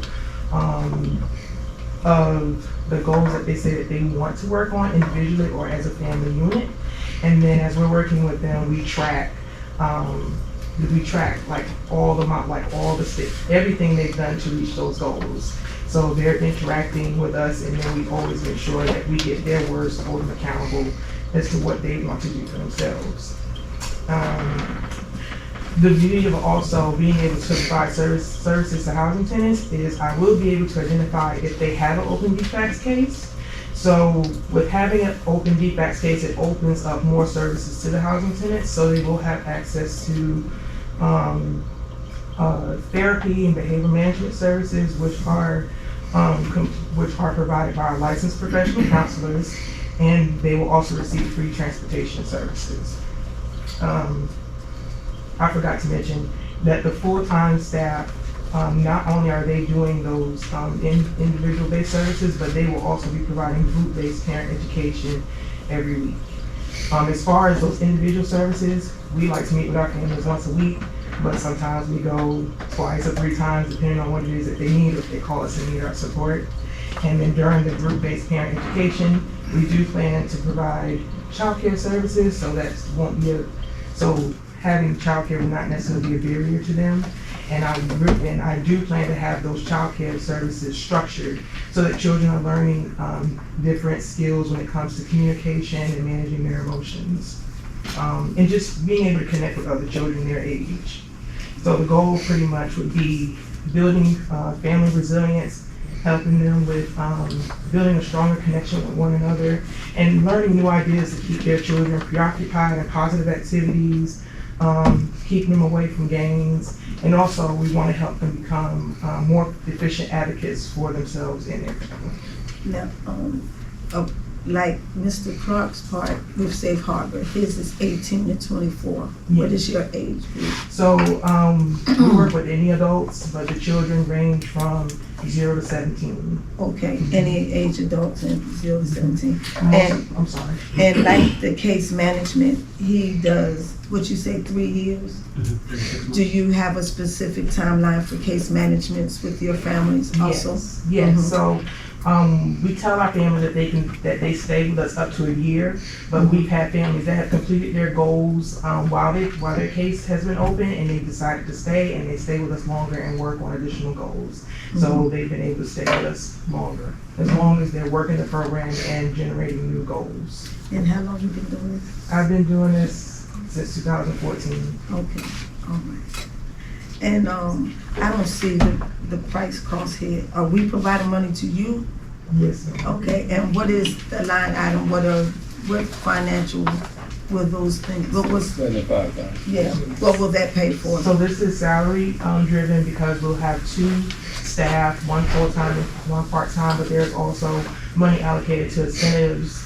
We want to provide incentives to families, and also if they come in the evening, be able to provide meals to the children. And I think I had something where if we can try to assist them with anything else, we can. So I don't have that in front of me. And you said free transportation, meaning you pick them up or you take them with you? What does that look like? So with the transportation and with the DFACS part that we do, we're able to pick them up to different like medical appointments. So family preservation also works with families like in Camden and McIntosh. So I have transported families from Camden to Brunswick because some of the resources for Camden is here, and McIntosh, they come here. Okay. So we're able to just pick them up, take them to wherever it is that they need to go, as long as it benefits the family. We've also used transportation to teach them like how to use their food stamps and how to budget their money when it comes to grocery shopping. See, that's something I'm working on with a family right now. Okay. So yes, yeah. And we also transport the children. Okay. Commissioners, any questions? Okay. Thank you. Thank you. Moving right along, Community First, Planning Commissioner Charlene Tompkins.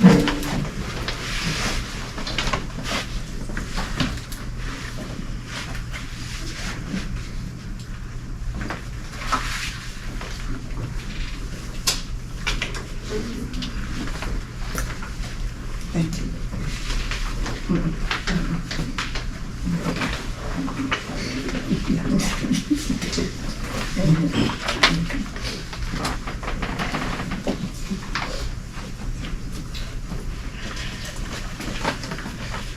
Community at First, this is the first time that we are before the housing board with our program. This is actually the Community at First is, let me tell you a little bit about Community First. Community at First is an organization of local leaders, pastors, and stakeholders. There's about 18 members, and they came together in about 13 years ago with the concerns of what was going on in the community, especially concerning the environment and the youth. Around the time when Ahmaud murder took place, they decided to step up on the organization. So therefore, the organization actually was developed in 2020. However, but they've been doing the work for years.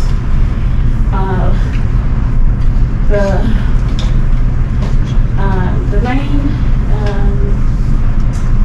like I said, the main focus is injustice, is equity and justice, injustice and environmental injustice, and they had. So what kind of services will you be providing? So that's how we came up with the fact that last year, environmental issues had a class that held a healthy labor outing where they talked about the environment, talked about environment issues, climate change issues, and the community had wanted and they did a survey. And within that survey, they determined that the residents want to know more about more about the environment. They learned things that they did not know about the environment. Some didn't even know about the Superfund sites and all of that in detail. So we came up with a program that called Build a Solution. Build a Solution is is driven by a Shark Tank competition for entrepreneurs. However, it's 3 components to it. The first component of it is the classes that they would learn about the environment. And what I just gave y'all was the classes that we'll be taking. Those classes was held a couple of years ago. It's called the Environmental Justice Academy. And we're going to be operating these courses as part of the Shark Tank. So it's all about gaining points. What we're trying to do is educate the community about what's going on, what is going on, especially those, because we hear a lot about Goodyear and we hear a lot about Roosevelt, but both of them is sitting by a plant as well as a Superfund site. I'm not far from the Superfund site. So all that is in connection with one of the 2 ways. And that needs to be addressed, needs to be looked at. They need to know about it. So the Shark Tank competition is to draw them, but it's part of the educational part as well. Now the environmental part is going to be we partnered with University of Georgia Southern, Eco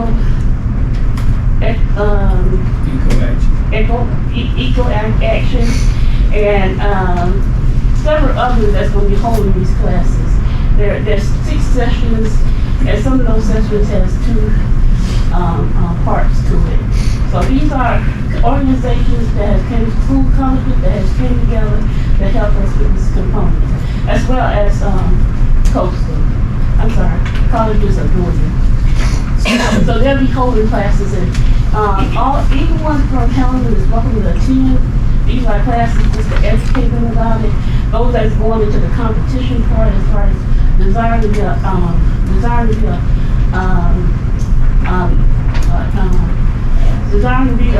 entrepreneurs, they'll be getting points from it. So then the second part, the second part is the competition in the trade struggle. But the third part is why I'm here today. Is after the competition and it's over. They have 1 year of back office assistance, hands-on virtual administration, coaching, and other entities within there. I think it's the next to the last line to show you all the stuff that we'll be providing for them, and as well as the cost for it. So the Shark Tank that you're talking about, is it based off of to develop 20 businesses and 10 innovative ideas? So what will the funding that you're asking us for, what will that cover? It covers them, being developed, businesses being developed, as far as helping them with their coaching skills, helping them with, setting up their QuickBooks, helping them with setting up, the website, making a website for, 3 months free, free to them. But it's just helping them because when they start out, some start out just wanting to do what they want to do and go in that direction. But they don't do all the areas that's involved. One thing that we have partnered with is the college is Lucas Entrepreneur. Lucas Foundation. Yes. So they will be doing the 7-week program for us. They have their own, but they're going to do one specifically for those that, because theirs is from 12:30 to 2:30, and I know a lot of times, people's picking up their children at that time, so they're partnering with us to have one separate for the training that will be assisted. So how would you get the residents to participate? How will you get the residents to participate? And are these, you have to find the residents who are interested in entrepreneurship or want to build business. So how would they find you? Well, we're doing we'll be doing an orientation, not orientation, that's the second part. We'll be doing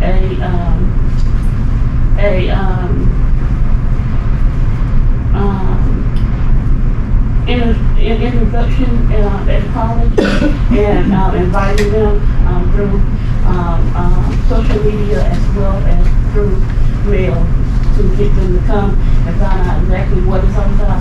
Because of the fact that we're dealing with environmental, there is certain businesses that we're looking for them to go into. So it's not like any business, but it's not like it's science, that be science driven. It can be just something, a lot of them braid hair. If they braid hair with natural products, because we already got a whole lot of things that's going on with the environment already. If they can come up with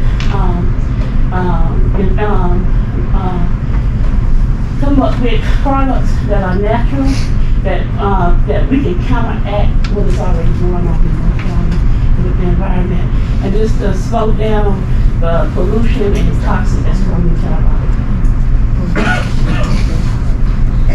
And to get through the businesses, like it's 20 businesses, so that's be 20 individuals, and all of those will have 6 work sessions. Each person will have 6 work sessions. They're required to go to 4 work sessions. And what do they gain afterwards? What do they get? It is going towards, that's why the draw is the Shark Tank. So the Shark Tank, that competition is they can win 2,000, 5,000, or 10,000 in Shark Tank. If they complete this first section, the pre and the trade show and the competition, Newtown Fund will offer them up to $10,000 in a business model. Because one of the things that business lack of and need is that business credit. So we help them establish business credit with Newtown model. So if they stay up to that point, then they'll have everything that they need to get started, as well as if they're going into all these projects, they'll know about the environment, how important it is when they selling their product, they'll know how to sell it, why they need to sell it, especially in this area, as well as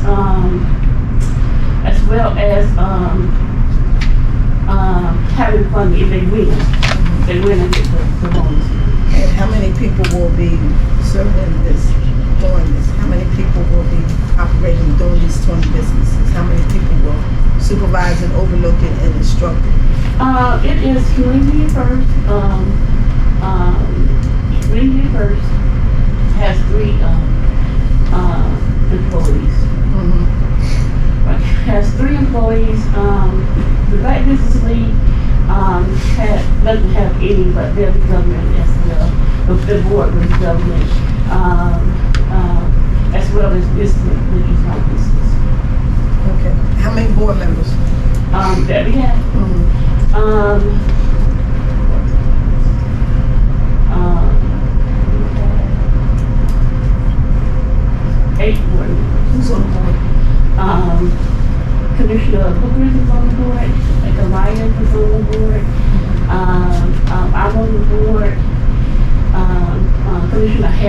the board. Jeff Clark is on the board.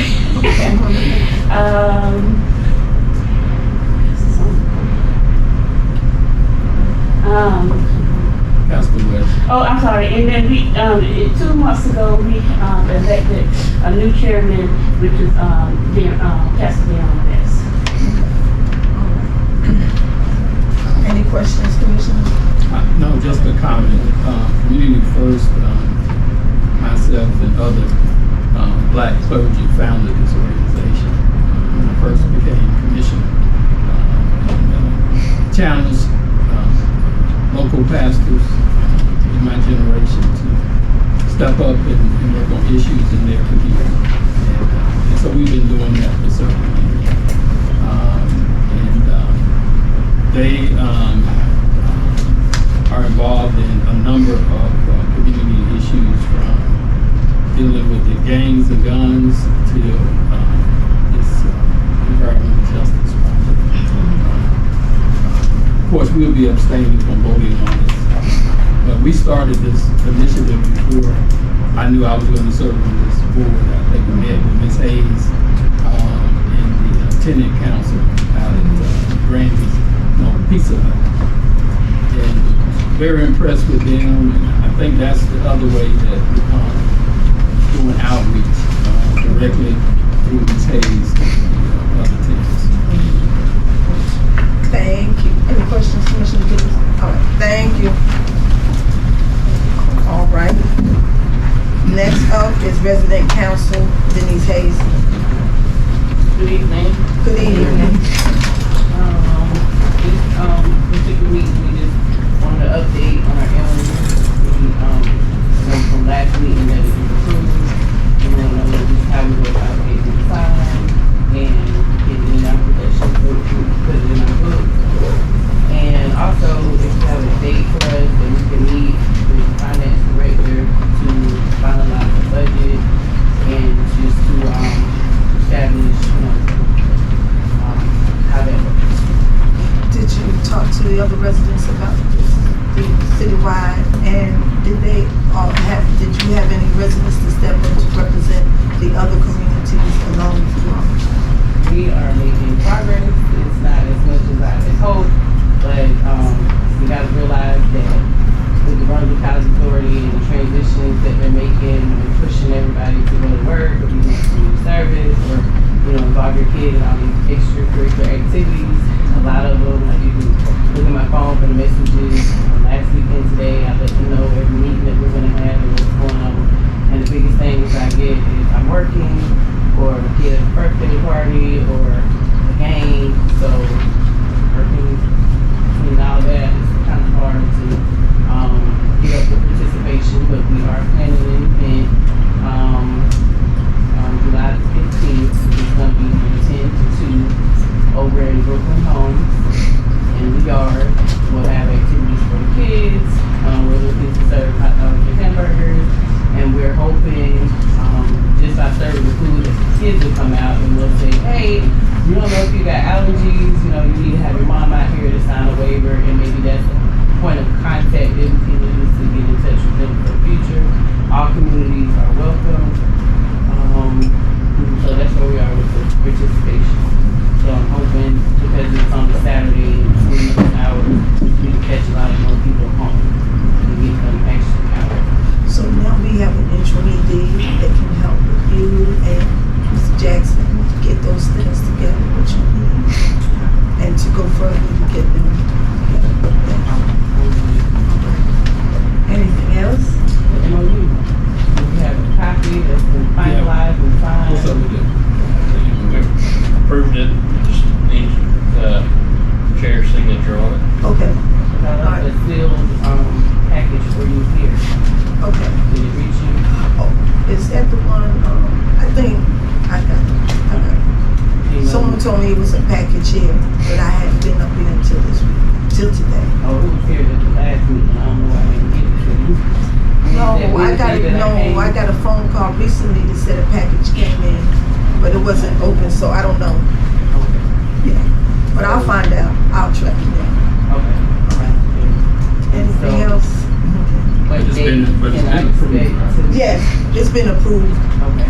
What day can I expect to meet with the finance department or have a sit down so that way I can let my people? Once they get acclimated to their duties and everything, and Mr. Jackson, Ms. Jones, you'll be in touch, and Mr. Jackson be in touch. So we look into 2 weeks? Yeah. Couple of days? Sounds good. What budget, have we figured out? I mean, I think we're approving the budget, so have we approved their budget? What I did, because I didn't know the status of where you guys were at the moment, and just one comment about the budget, when I did the budget, because I'm about to be retiring and because we're gonna get a new permanent ED, I was working under the assumption that the budget will be revised once that person comes on board. And so I put numbers in, and I put $10,000 per amp, which is a total of 30, and therefore resident service expenses, which is more than the part of the operating subsidy that we get that covers these types of expenses. But that's what's in the budget, but being that not sure of the status of, if you're like it being agency-wide, resident council, or one for each particular amp, I'm not sure about that, but yes, there is money for you in the budget. Since we already have Brooklyn Homes established, you're basically saying that for our amp, we'll get 10,000, but it will be divided between the 3 properties that our amp serves. Yeah, Oh, I thought you meant 10,000 per amp. there is per amp, but amp 2, which Brooklyn Homes is part of, has 3 properties within it. That amps cover 2, 3 communities underneath the amp.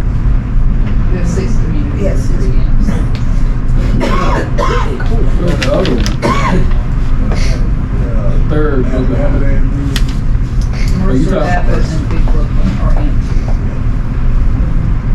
Oh, so Mercer is with Big Brook. Alright. I did not know that. Resident meetings, how's the participation? You still have resident meetings, residents still showing up? When we have them at our amp, we get 8 to 13. When we have them here, like our last meeting, we had maybe 3, and 2 of them had to be in Zoom.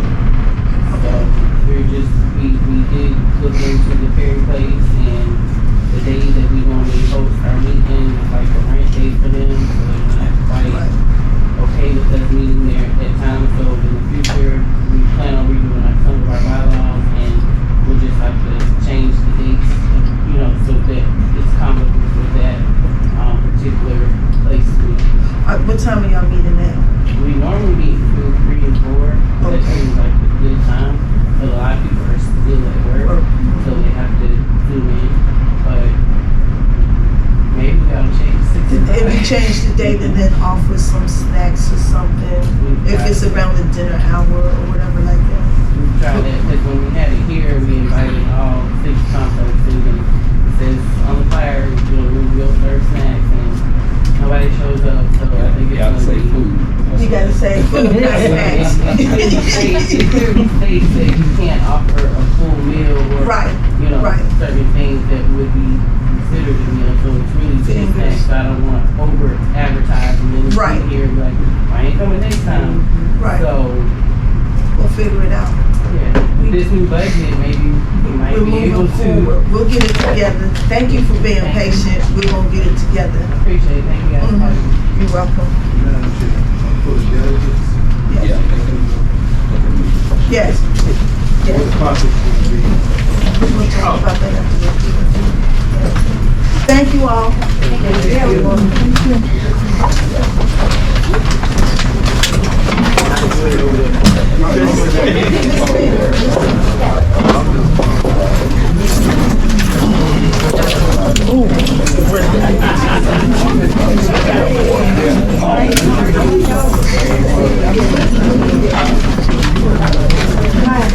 Good, how are you? Hey, darling. How you doing? Everything good? Excuse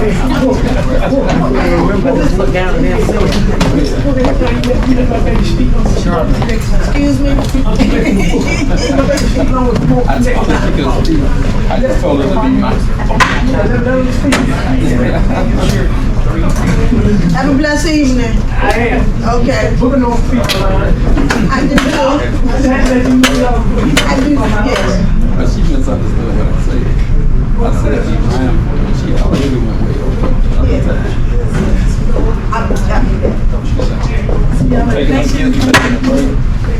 I'll be right back. All right.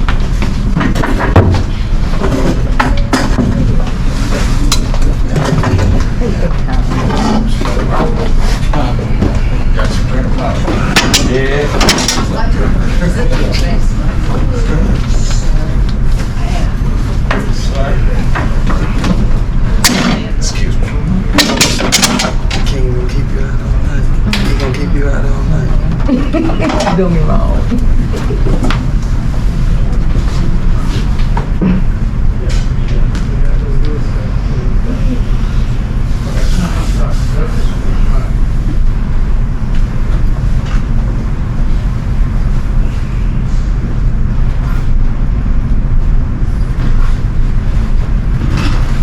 Y'all okay?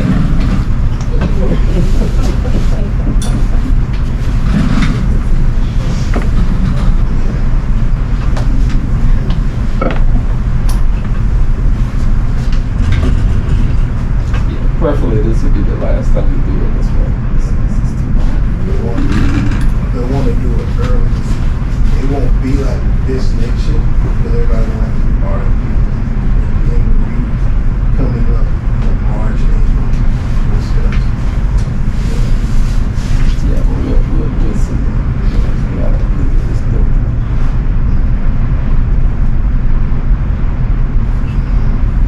Where's the meeting? Where's the competition? Oh, no, we on Thursday. That's Yeah, Thursday. Oh, yeah, this is nothing. We have public hearings. You have to give 30 minutes for each side per application. So if you have 4 or 5, that in itself is an hour each. Less than we don't have anybody coming up yet. That's usually when it's an issue. But we have some regulars that, because we only allow the public comment. We can't do it, but I think twice a year or something. And plus now we put it at the end of the meeting. So we haven't had that we had anybody but one person.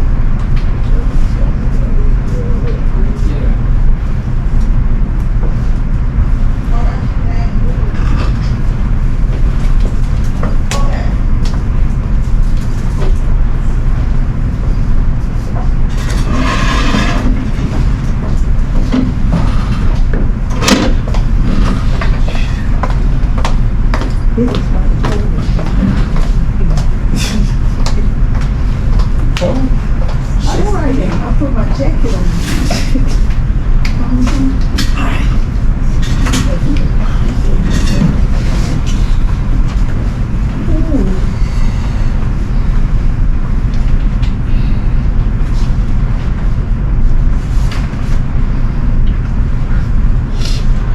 Amber, it's been a minute since we seen you. I seen you in a meeting.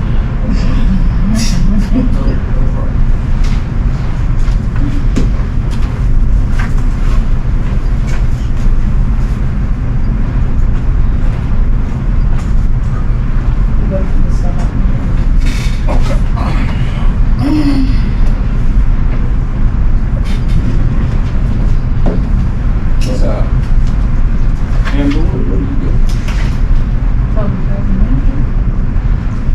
Okay. You asked what I was doing here? No. Oh. What's your position? Oh, yes, I'm public housing manager. That's the same as the housing director? What is your job? Because I know their site manager said the same thing as. The site managers fall under me. Okay.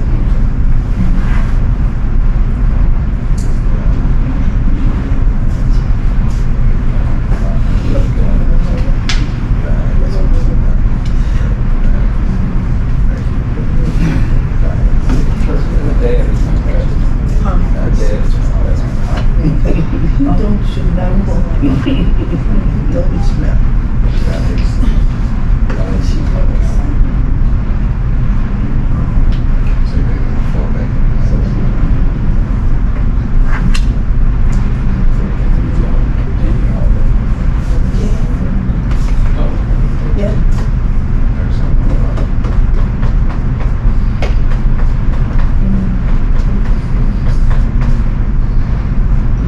So until we wait for Mr. Hartman, next year we're gonna be like a couple months earlier than this. And we gonna, I love the deadline, so we won't have to deal with this throughout the whole year. Because if y'all, most of them, they went through our. But something might change, but as long as we get an update of the stats of how they going through the month, then we can consider renewing it each year. And another, what I did for the budget since you would know. You find out. That's where I approved that thing you gave me with this total of what they all add up to, is what I put in the budget, just to have numbers in there. So Mr. Jones and Mr. Sheffield, y'all have been here all day? Loving it, Golden House, it's beautiful. Okay. We're getting back in order here. Somebody just asked me. We coming back to order now. All right, commissioners, old business. Did you all have a chance to look at the minutes from our last meeting? Okay. And so, okay. So I make a motion. I entertain a motion. Madam Chair, I move that we approve the minutes from, do we have to do these individually? We can do them together. We approve the minutes from the work session meeting held on June 14, 2023. The minutes of the executive session meeting held on June 14, 2023. And the minutes of the special call meeting held on June 15, 2023. Second. All in favor say aye. Aye. Opposers have the same. That motion carries.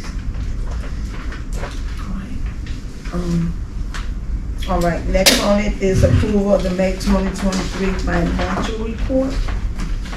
Those are in the packet, and maybe a couple weeks ago, I met with Commissioners Booker and Dickerson, the Finance Committee, discussed a few things. One thing I just wanted to call to everyone's attention, I forgot to mention it in the meeting because we ended up talking about a whole bunch of different things, but I have a copy, I don't know if it's in your packet, but I have a copy here of the, and I emailed it to them, the general depository agreement. We have to sign the code for our bank accounts or any investments that we have, and what housing groups can invest money in. Just to put it in front of everybody, because historically we have invested our non-federal funds in CDs. And Georgia HAP is one of our non-federal funds that has the bulk of that money. And about a year ago, I was asked to, when one of the CDs matured, to transfer the money into the Georgia HAP checking account out of the CD, because there were going to be other plans for the money, other investment ideas, and to have the money more available to us to do something rather than just put it right back in a CD once it matured. So that money is still sitting in a checking account, and I'm just bringing it up so that it stays in front. Since I'm leaving, it stays in front of everybody. The money is in the checking account. There is a list that HUD provides that says what you can invest the funds in. And that, somebody probably wants to do that, in the not too distant future, rather than letting, How much is it?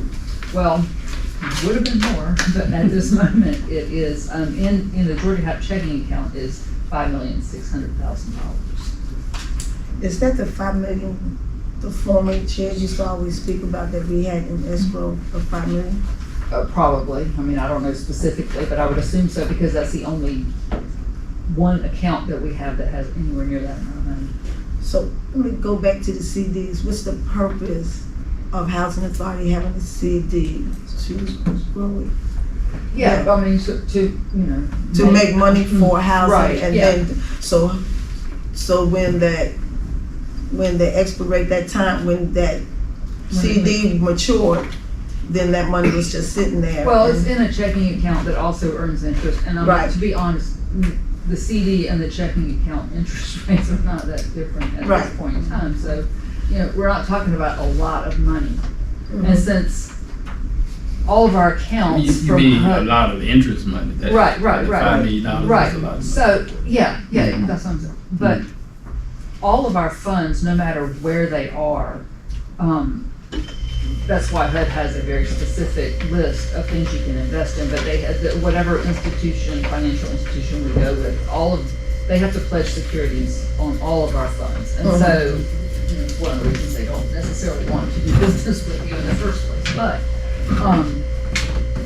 because it costs them something, but, you know, all of our money is protected. It's just in, you know, very safe places right now, but we don't normally let $5 million accumulate in a checking account. Right. That is a recent thing, and there was a reason for it, but it didn't materialize, thank God. And, I just want it to be put out there for everybody to hear so that when, you know, time comes and somebody wants to come in and be the new permanent executive director, that is why it's there, and some other vision can happen at the Well, yeah, we'll talk about that. Okay. Thank you. Yeah. Go ahead. And if anybody has any questions about the financials, I mean, basically the business as usual. Well, I like this new thing, the budget highlights. You've never seen that Oh, before. and that, well, that's for the budget. Yeah, that's for the actual budget when we go over that. But I've got, like last month, I added, the waiting list numbers on the summary page on the bottom right-hand corner. And the occupancy for our public housing and, locally owned and Section 8 units. And, although it's not part of this board meeting, but, Ed got the, occupancy rate for Whispering Oaks. Okay. Because that was mentioned, I think at the last meeting, I can't remember, but, last they work have session. seven vacancies, the 72 apartments, 7 vacant right now. They don't have a waiting list, do they? I don't know, but I would assume they do, but. Yeah. I mean, They have 7 we so vacancies. disconnected. We don't Yeah. know. So we need to check on that, Ms. Jones. Okay. So can you just go over briefly about this budget highlight? That's a separate thing, that's for the budget, just down farther on the. Okay. Yeah, I mean, Okay.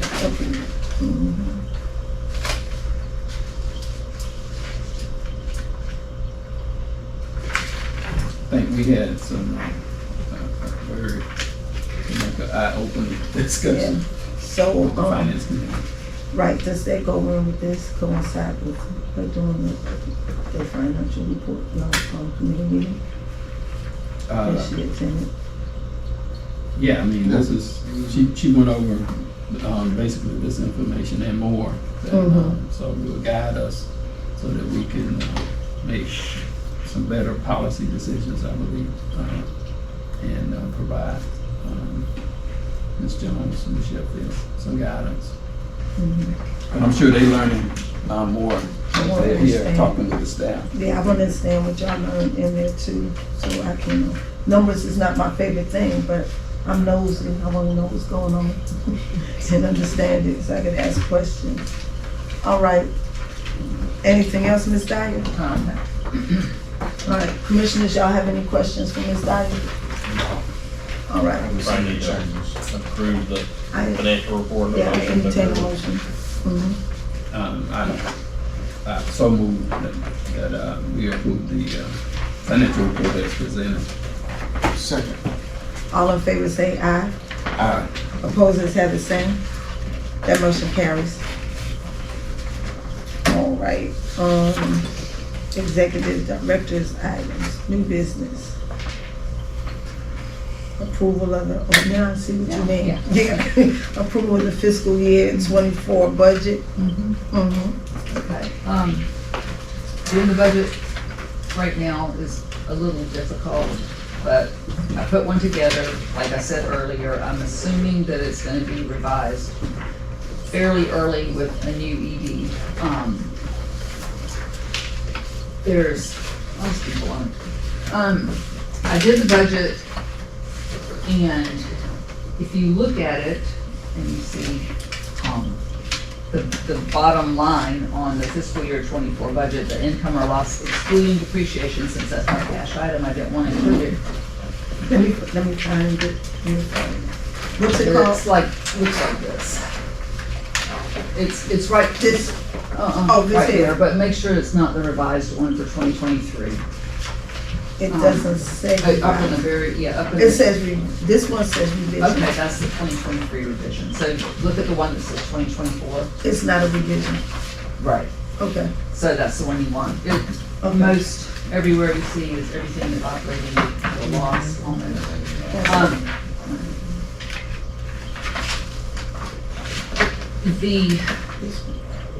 So we should be looking at the revised one or the other? No, the other one, that was 2024.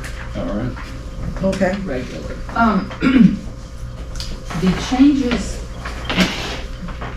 The changes that were made within this fiscal year to the organizational chart were, we can't afford them year to year to year going forward.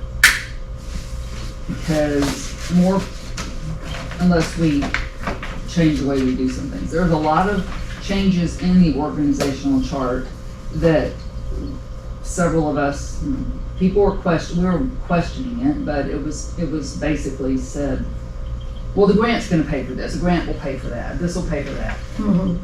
Well, so far, none of this includes the grant at all. I did not include the Jobs Plus or the Ross grant in this because they have their own budgets and their own staff. But having words thrown out during the year, well, the grant's gonna pay for that, the grant's gonna pay for that. We have a lot more employees right now than we did this time last year. Yes. And this budget is based on the current organizational chart. So that's what I'm saying is something, something's gonna have to give somewhere. And going back to the Job Plus grant, Ms. Barr said though, as far as the software is concerned, that a portion of it gotta come out of the FSS. And a portion of it is gonna come out of Ross. Right. So that is affected, but we understand. 10,000 of it will come out of FSS, which is part of Section 8. And then the rest of that is gonna come out of, the two grants, most of it being Jobs Plus. But what I don't understand is, first they say that the grant is gonna pay for everything. If they won't pay for everything, why do we have to pay for software? it was mostly staff. What they were talking about is, well, we're gonna hire this staff, but this person is, when we get the grant, this person their salary is gonna be charged to the grant, so don't worry about it. Okay, fine, but you can't just do that. You can't just charge somebody to a grant if they're not part of the grant. Right. So, anyway, what I'm just trying to point out is this looks fairly bleak the way it is. But there's no way around it right now. That's just what's in the budget. It's a day late and a dollar short, and for you to mention that now about this, we already knew that it was over. Yeah, I knew that. I'm just saying, you put it in. If you put it in the current year, right? You've been quiet about it, but now you're speaking on it, and so. Oh, I haven't been quiet about it. I wasn't quiet about it last year to him. Right, but what I'm saying is, when you mentioned how much the budget will be this year, with not no raises or salaries included. Yeah, it's astronomical. Yeah. Yeah, no, I have not been quiet about this since, and and I'm not the only one. So what's the difference from last year? It's over 2 years from last year. That's what it is. 8 months was in the state salary. So we have a lot of people that got hired after Baker, during Baker, and yeah. All right. So that's one of that I'm just pointing that out. Public housing operating subsidy, Section 8, Georgia HAP funding, those are all basically estimated the same as I estimate them every year.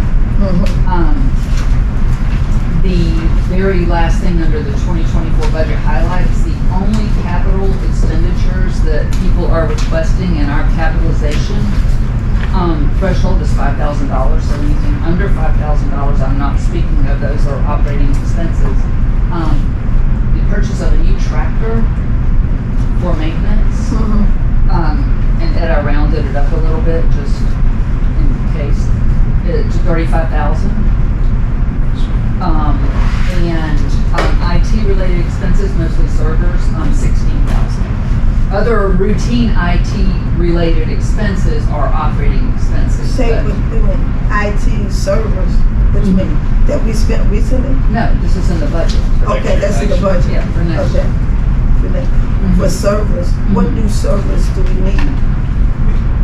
It's not new servers, it's just prices to maintain the servers that we have, and eventually they're gonna run out of space and have to get bigger servers in order to operate like everything we do, our property management system. Upgrades. It says much needed upgrade for outdated home office server. Yeah, the server we have now is run out of space. So what I'm saying is, prior to Mr. Baker coming on, when Mr. Skipper got hired, Bradley Skipper got hired, we paid a substantial amount of money to upgrade the software. And so when HUD did that report, when we seen the other people that have their hands into operating the computer, that's what we were questioning about, because what do you mean by other people? Because Mr. Bradley can't put certain information into the system until he calls the other people. There was information that I asked him to put into the computer, but another person that we pay for the service is saying that you can put this in. He's not the administrator of everything. He's the administrator of IT. So anything IT related goes directly to Bradley. He's the only one who makes those decisions. But he cannot data entry everything into the system. If you look at the HUD report. Are you speaking about Elite, our property management software that we use? So No. When you say input in the system. If you read the HUD report says we paid 2 other people. Right, so we pay Elite. They're wrong. What they were talking about is we pay Emphasis, our software company, which is the software we use here. We pay them a monthly maintenance and hosting fee. It's roughly $10,000 a quarter. We've been with Emphasis since 2002 or whatever. There's another company. You pay them how much? $10,000 per quarter. Per quarter. We also pay Brooks Jeffries, which is like a marketing firm. Right. And they design websites. And they do other stuff too, I'm not sure what all. We paid them also. We have an agreement with them. It's fairly recent. HUD called that a duplication of services, but it's not. They were just confused because they saw the word hosting on some document from Brooks Jeffries, and they saw the word hosting on Emphasis, and they thought it was the same thing, but it's not the same thing at all. To my understanding, when I gave particular information to Mr. Skipper, he said that he could put this in, but whatever company outside of him or that we're paying had to put the other information in. And my question was, the money we're paying him, and he's IT, why can't he do it all? Why are we paying these separate companies to do What that. kind of information was it? It was just data information to add things to the website. Okay, that's Brooks Jeffries. They, I don't know if Bradley can put stuff on our website or not, but that's Right. talking about Brooks Jeffries. Right. Because that's who did the website, right? Right. Okay. Some things he can, some things he can't change because they designed the website. Right, they're the administrator of the website. Right. Right. So he has to call them and do the input the information. Well, okay, that don't have nothing to do with service. No. Service is hard. This is, this is all of the items that Bradley has listed on his IT budget, which is not included in the packet, but it's all hardware, computer hardware. Some of it's operating expense because it's not enough to capitalize, and the other items are. We need to do some comparison to see if we can find 10,000.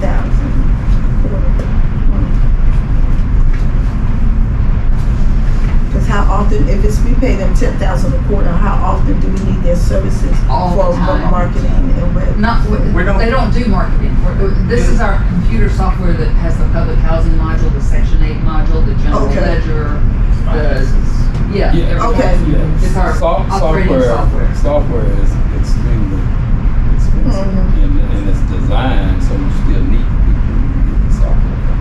So the Procurement stuff is system, the everything's in project, that. and they have to work. Otherwise, they would be one and done. I mean, if we went with a different software company that did the same type of stuff, we'd still have a fee every quarter. Oh, I understand that. Yeah.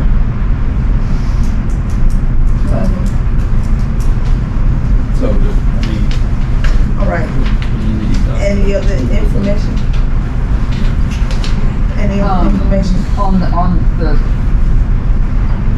proposed budget for 2024, the initial budget for 2024. And the reason that I'm doing it right now, there's a requirement by HUD, you have to have a budget approved prior to the beginning of your new fiscal year, which is ours is July 1st. So, and we don't have to submit the budget to HUD. We just have to submit a form that is signed saying that we approve the budget. That's all.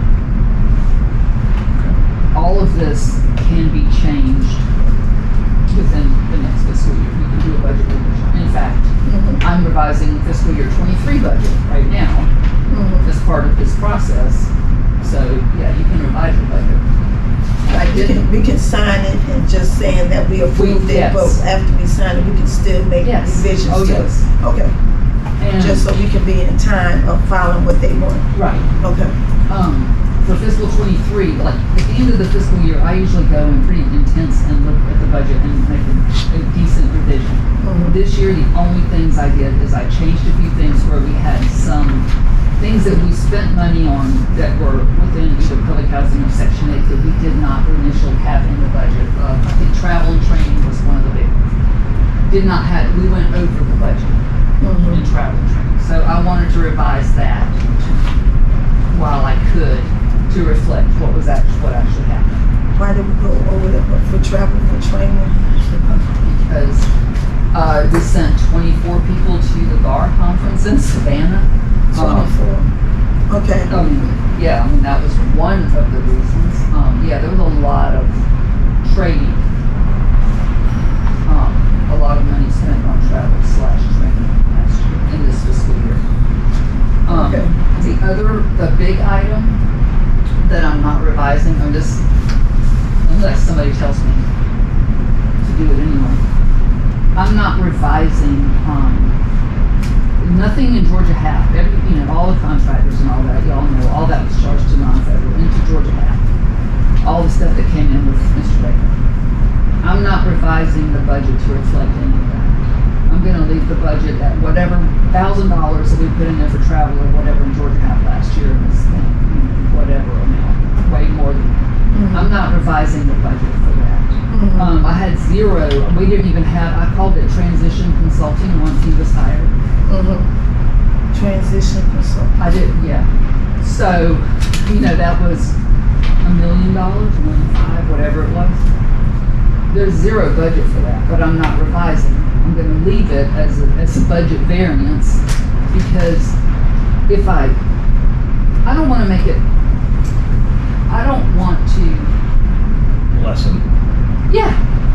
wanna make it look valid, you know? I mean, if I put $1.5 million in there for the budget, it's like, oh, they stayed on budget, no, we didn't.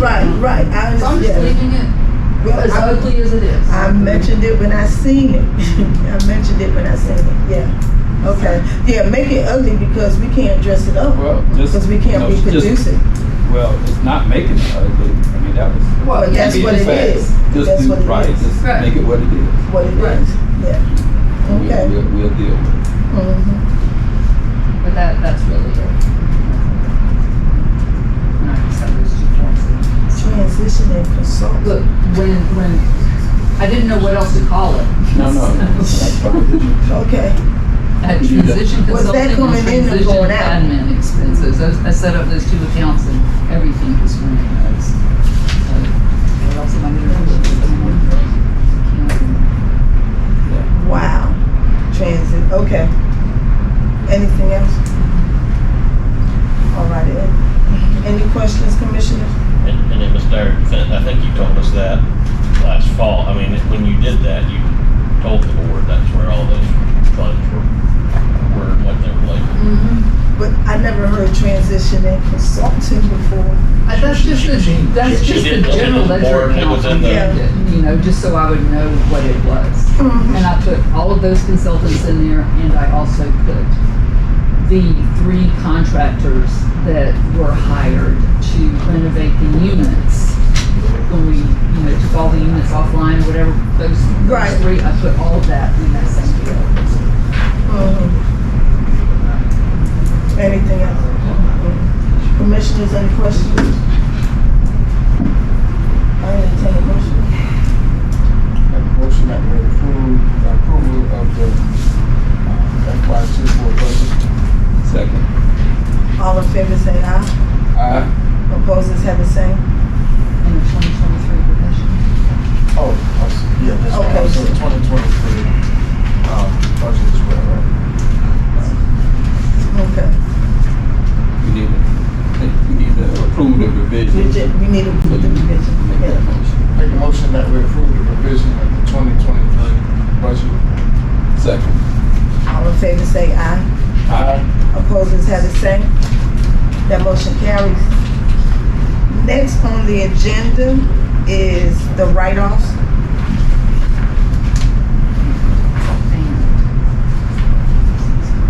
How many write-offs? Oh, the one for April 30th.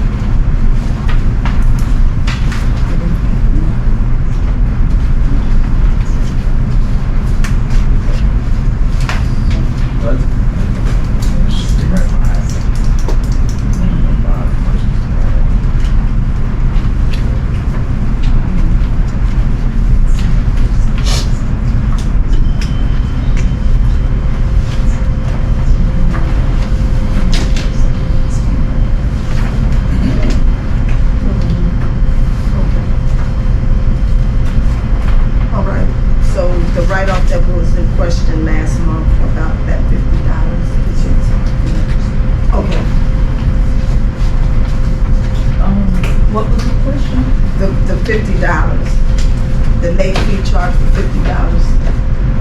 That was supposed to be removed and changed to $20. But on this April write-off, they have a $20 and then they have a $50 late charge. Both for 8, yeah.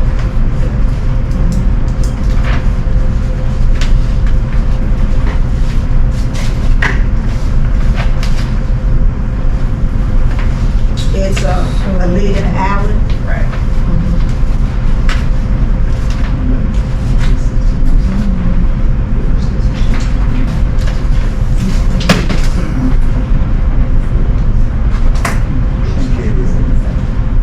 So I will say that the $50 charge, it ended, we stopped charging the tenants the $50 late fee, December of last year. We started the $20 in January. Right. So when they close out the accounts, if they have the $50 charge that was posted before, once it's closed out, it will still show on the account. But they're not being charged now? No, Okay.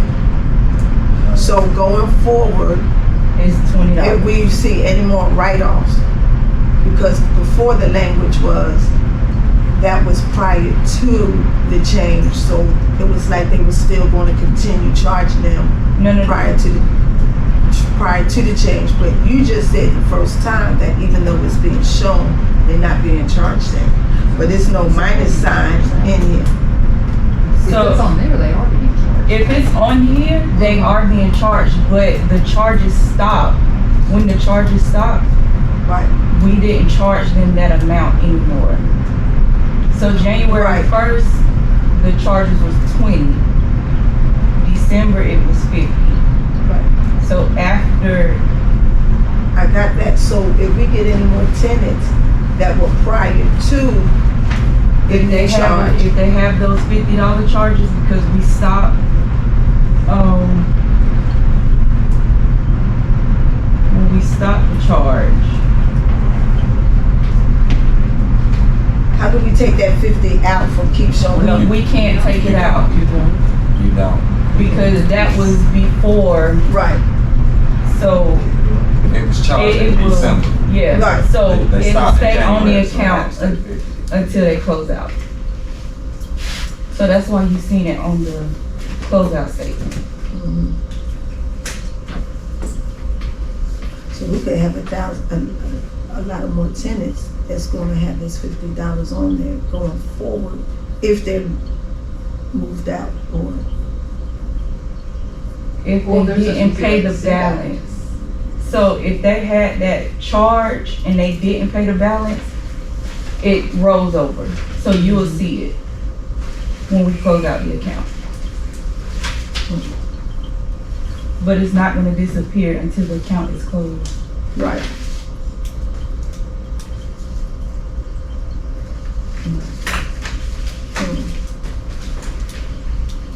So it's there, I mean, what's the significance of, is it some kind of hardship?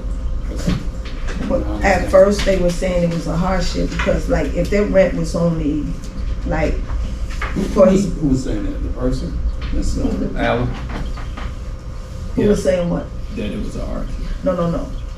What we were saying when we would start looking at these write-offs in the beginning, that sometimes their rent will be as little as $25 or something like that. But the maintenance charges and the rent charges they would get that $50 after this, on the 6th day, and then it will roll over, keep rolling over.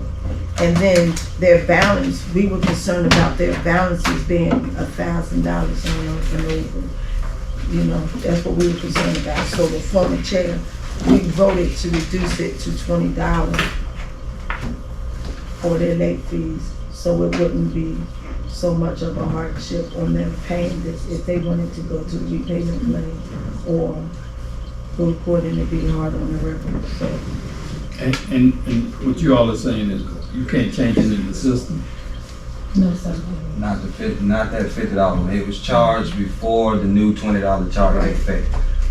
Oh. So I believe that the problem with changing that $50 charge for that person would be that it would be unfair to everybody else who paid $50 charge when they got charged. This charge went on in December. Okay. The charges changed to $50 So it in was January. rightly charged. It was correct, appropriately charged. yes.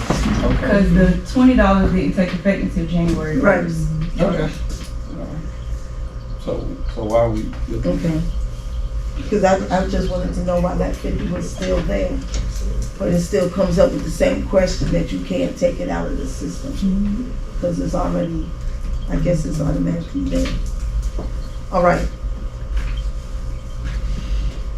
So are we going to do these separately or together? These write-offs, we have 3 different ones.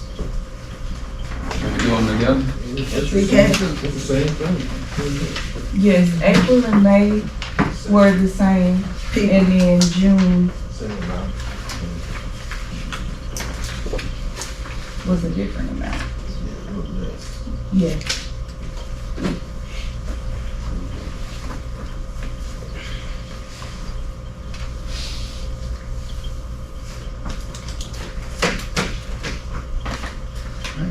All right. Any more questions, commissioners, for these write-outs? These write-offs? I move that we approving the write-offs. Yes, all three. I move that we approve the write-offs for April, May, and June as presented. Second. All in favor say aye. Aye. Opposers have the same. That motion carries. So let me ask, even though we passed the motion, let me ask this question. Okay. Oh no, this person came in November, right? November 22. This Leslie Tyson. And I'm not trying to make it difficulty, I'm just trying to understand the charge. She don't have a $50 charge on here, but she been in housing since 2022.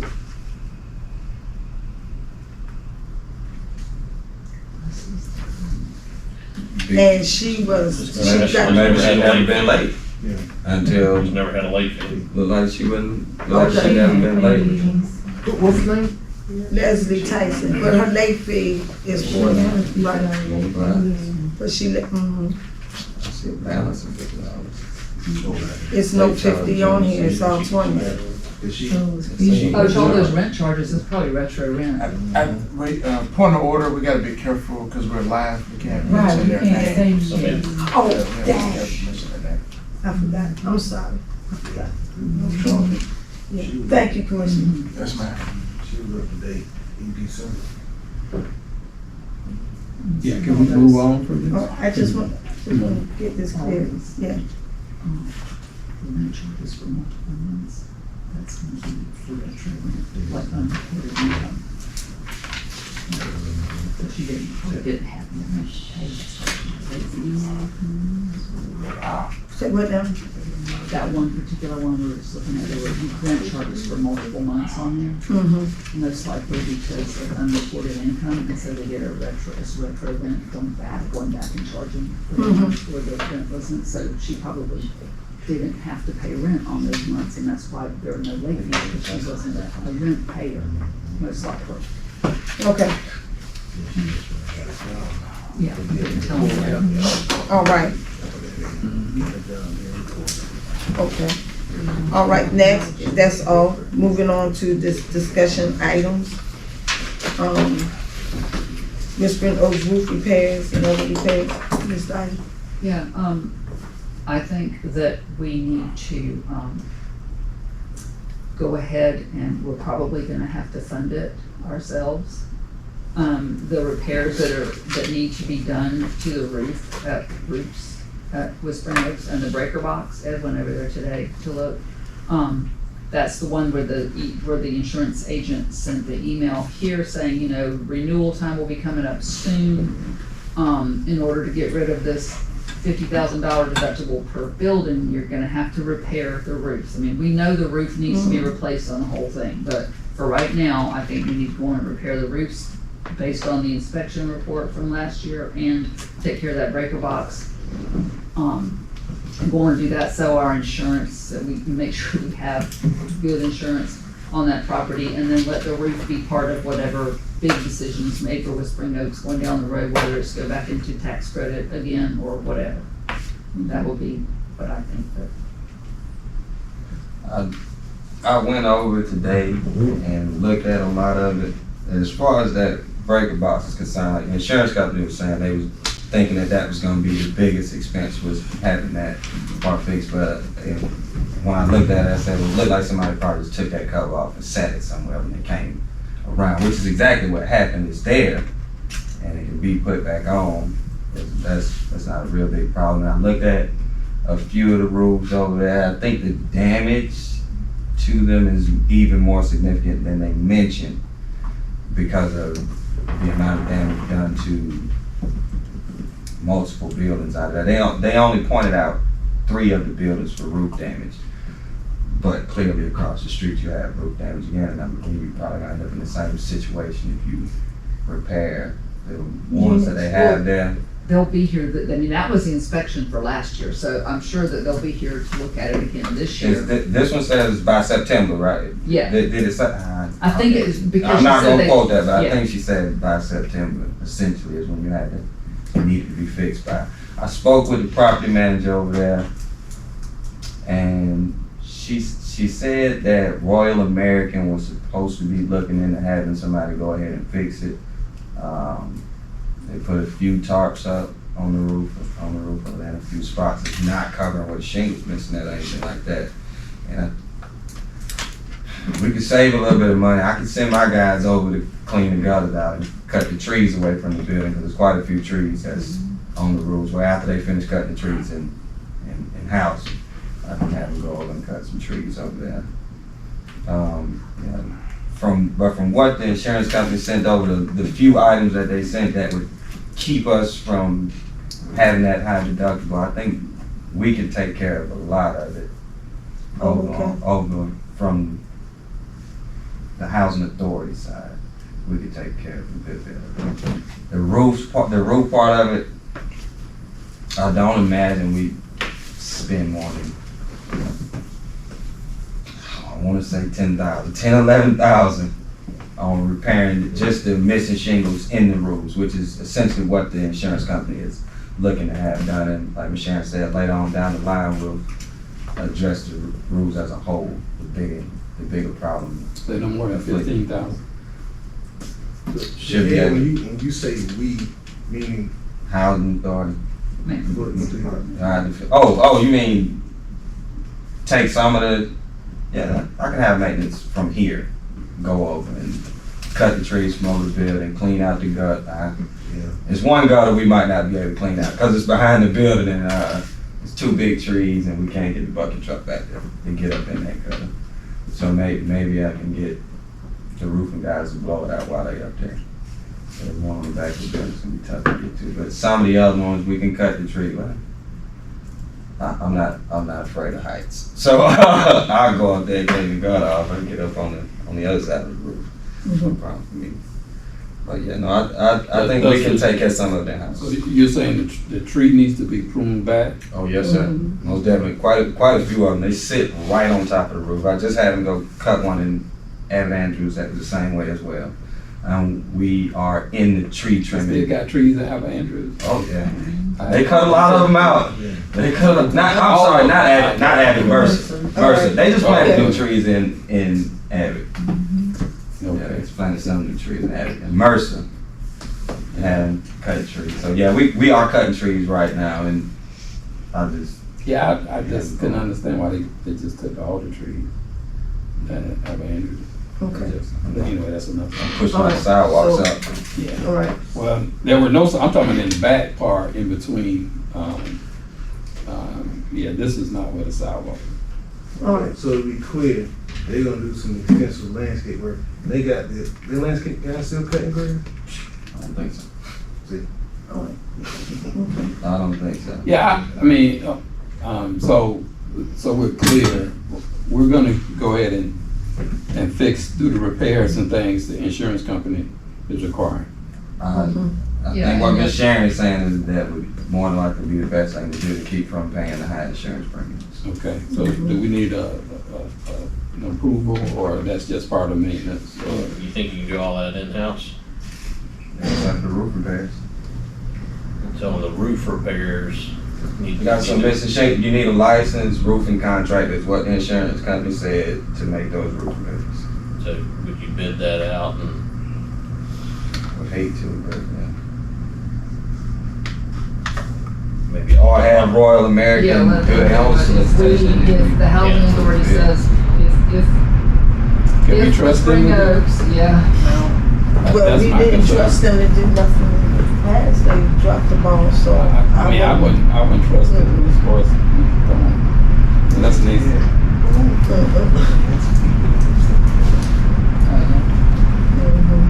I mean, we haven't. How about I Go ahead. I can take some quotes to have it done. Okay, Yeah. do that. I can take some quotes to have it done. if we can commit to have to a certain dollar, not to go over a certain dollar amount, from our funds. Right. Yeah, what do you need? Don't worry about it. You just have to revise it. I'm gonna We have to get this done. I'm gonna say 15 max because Okay. we are not doing a replacement. We only fixing the shingles that's loose. So you got a tackle. I saw one building that saw like 9 or 10 tabs and like a 20 square foot area. 9 or 10 tabs broken. But, automatically those gotta be replaced. A few on the ridge cap. So and there's what 9 buildings out there.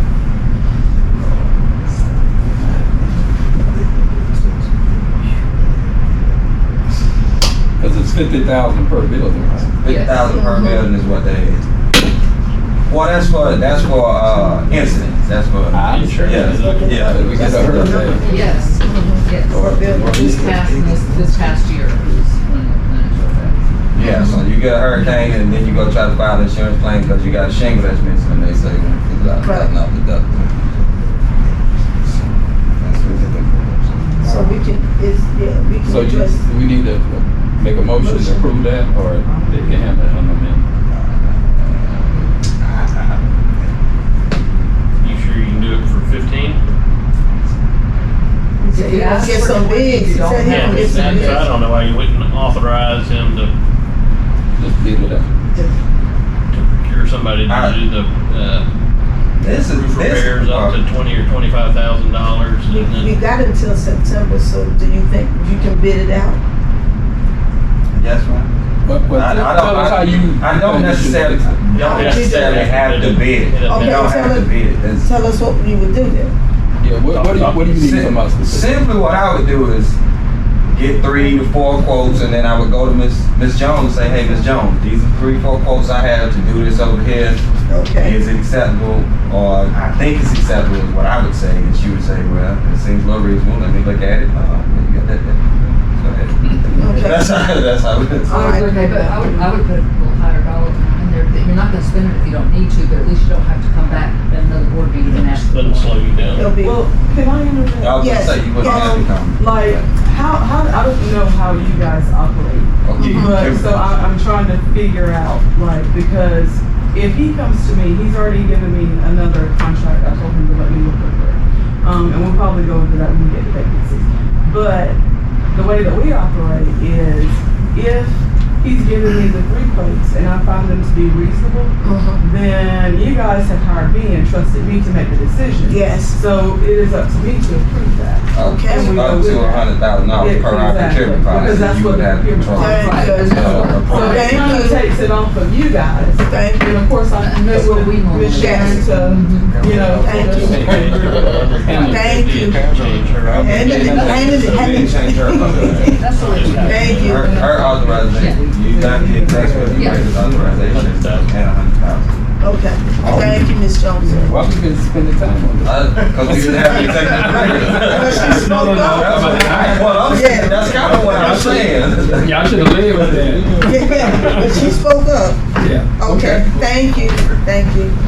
Ms. Dyer, any more questions about Whispering Oaks and the repairs? It's a the roof lot, repairs but and others? we'll say that for another time. Yeah, any other? That's it tonight? Well, I don't have anything with that. That's the only other thing that that makes that a little bit different is the fact that it's Whispering Oaks. And what they're doing is not necessarily public housing. Right. Okay.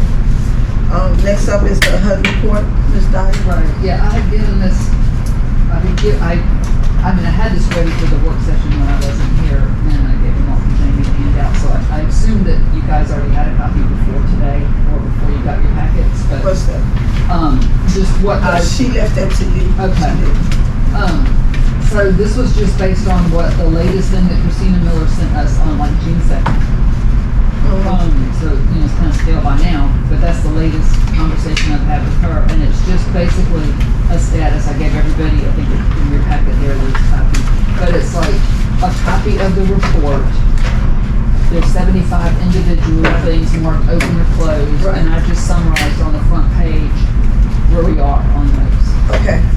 And just wrote, a bunch of notes inside of when stuff was submitted and stuff like that, just for your guys' information. contact you back to say any more? We're closed since then? Okay. All right. Commissioners, any more questions on this agenda? Okay. All right. Well, I entertain a motion. We got the waiting report on the financial. On the vacancy. Yeah, it's on the. That was on the other report at the bottom, at the financial thing. All right. Entertain a motion? This is John. Yes. So move. Second. All in favor say aye. Aye. Opposers have the same. That motion carries. We are adjourned.